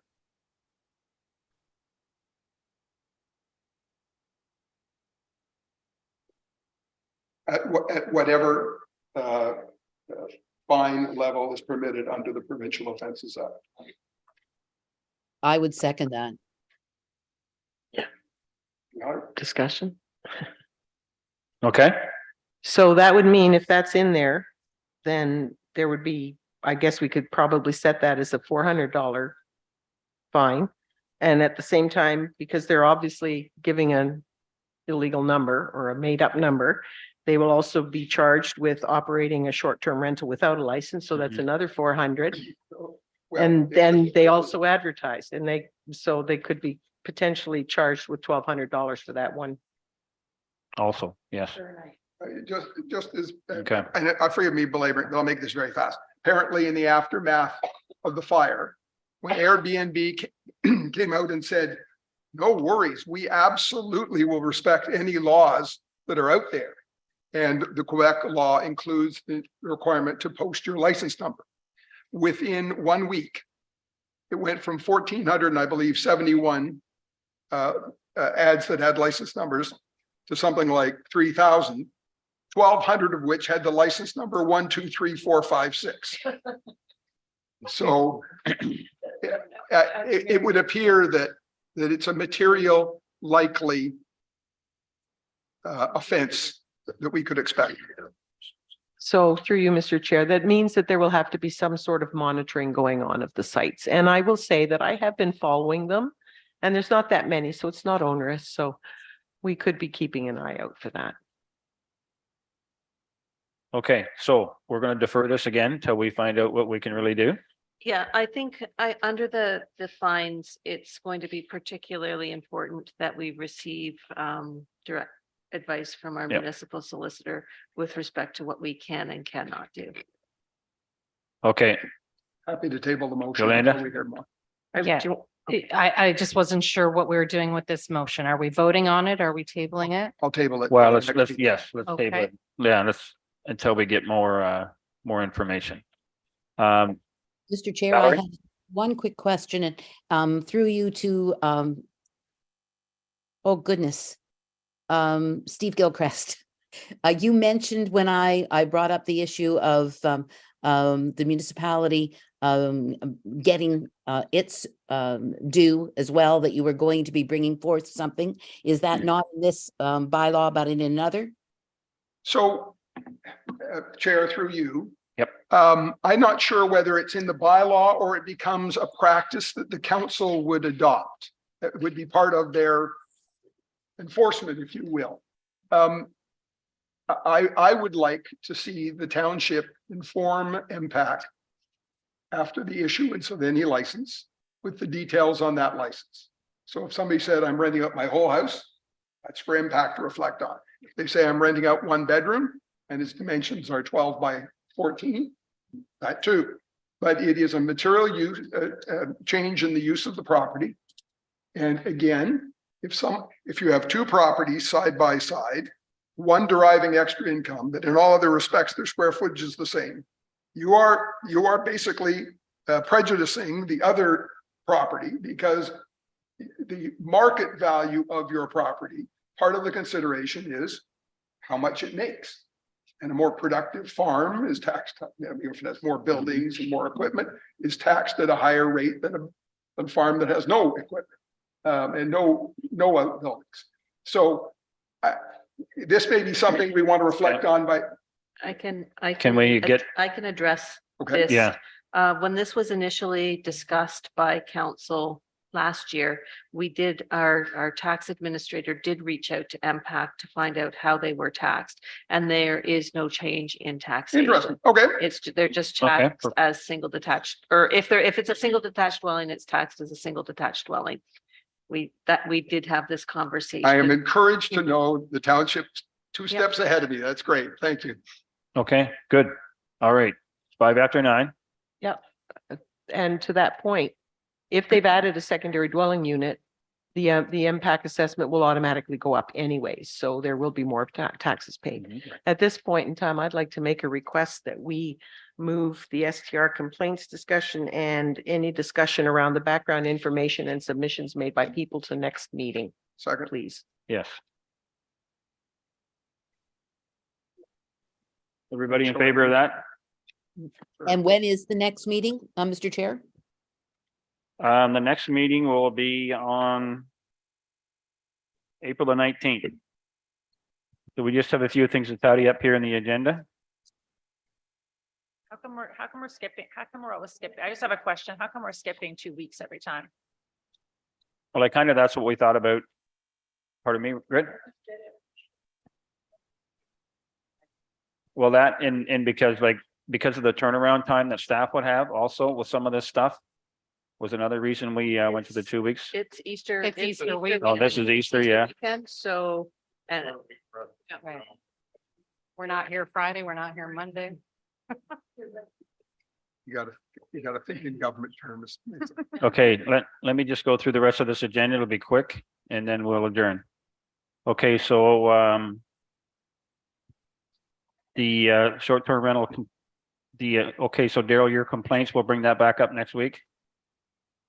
Yeah. So we're okay to defer that till next week, 2 Uh, weeks, or sorry, on the 19th. That okay, Yolanda? that effect. Is that, okay. So the next meeting is good for the 19th. So new business for future discussion. We don't need any of that, I guess, eh? We've accumulated enough that we certainly have enough to finish this. Okay, a motion to adjourn. Joan and Grit. All in favor? All right. Thanks, everybody. Thank you.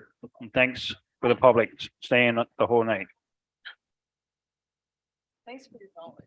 So, nice to know it wasn't totally wasted. Just.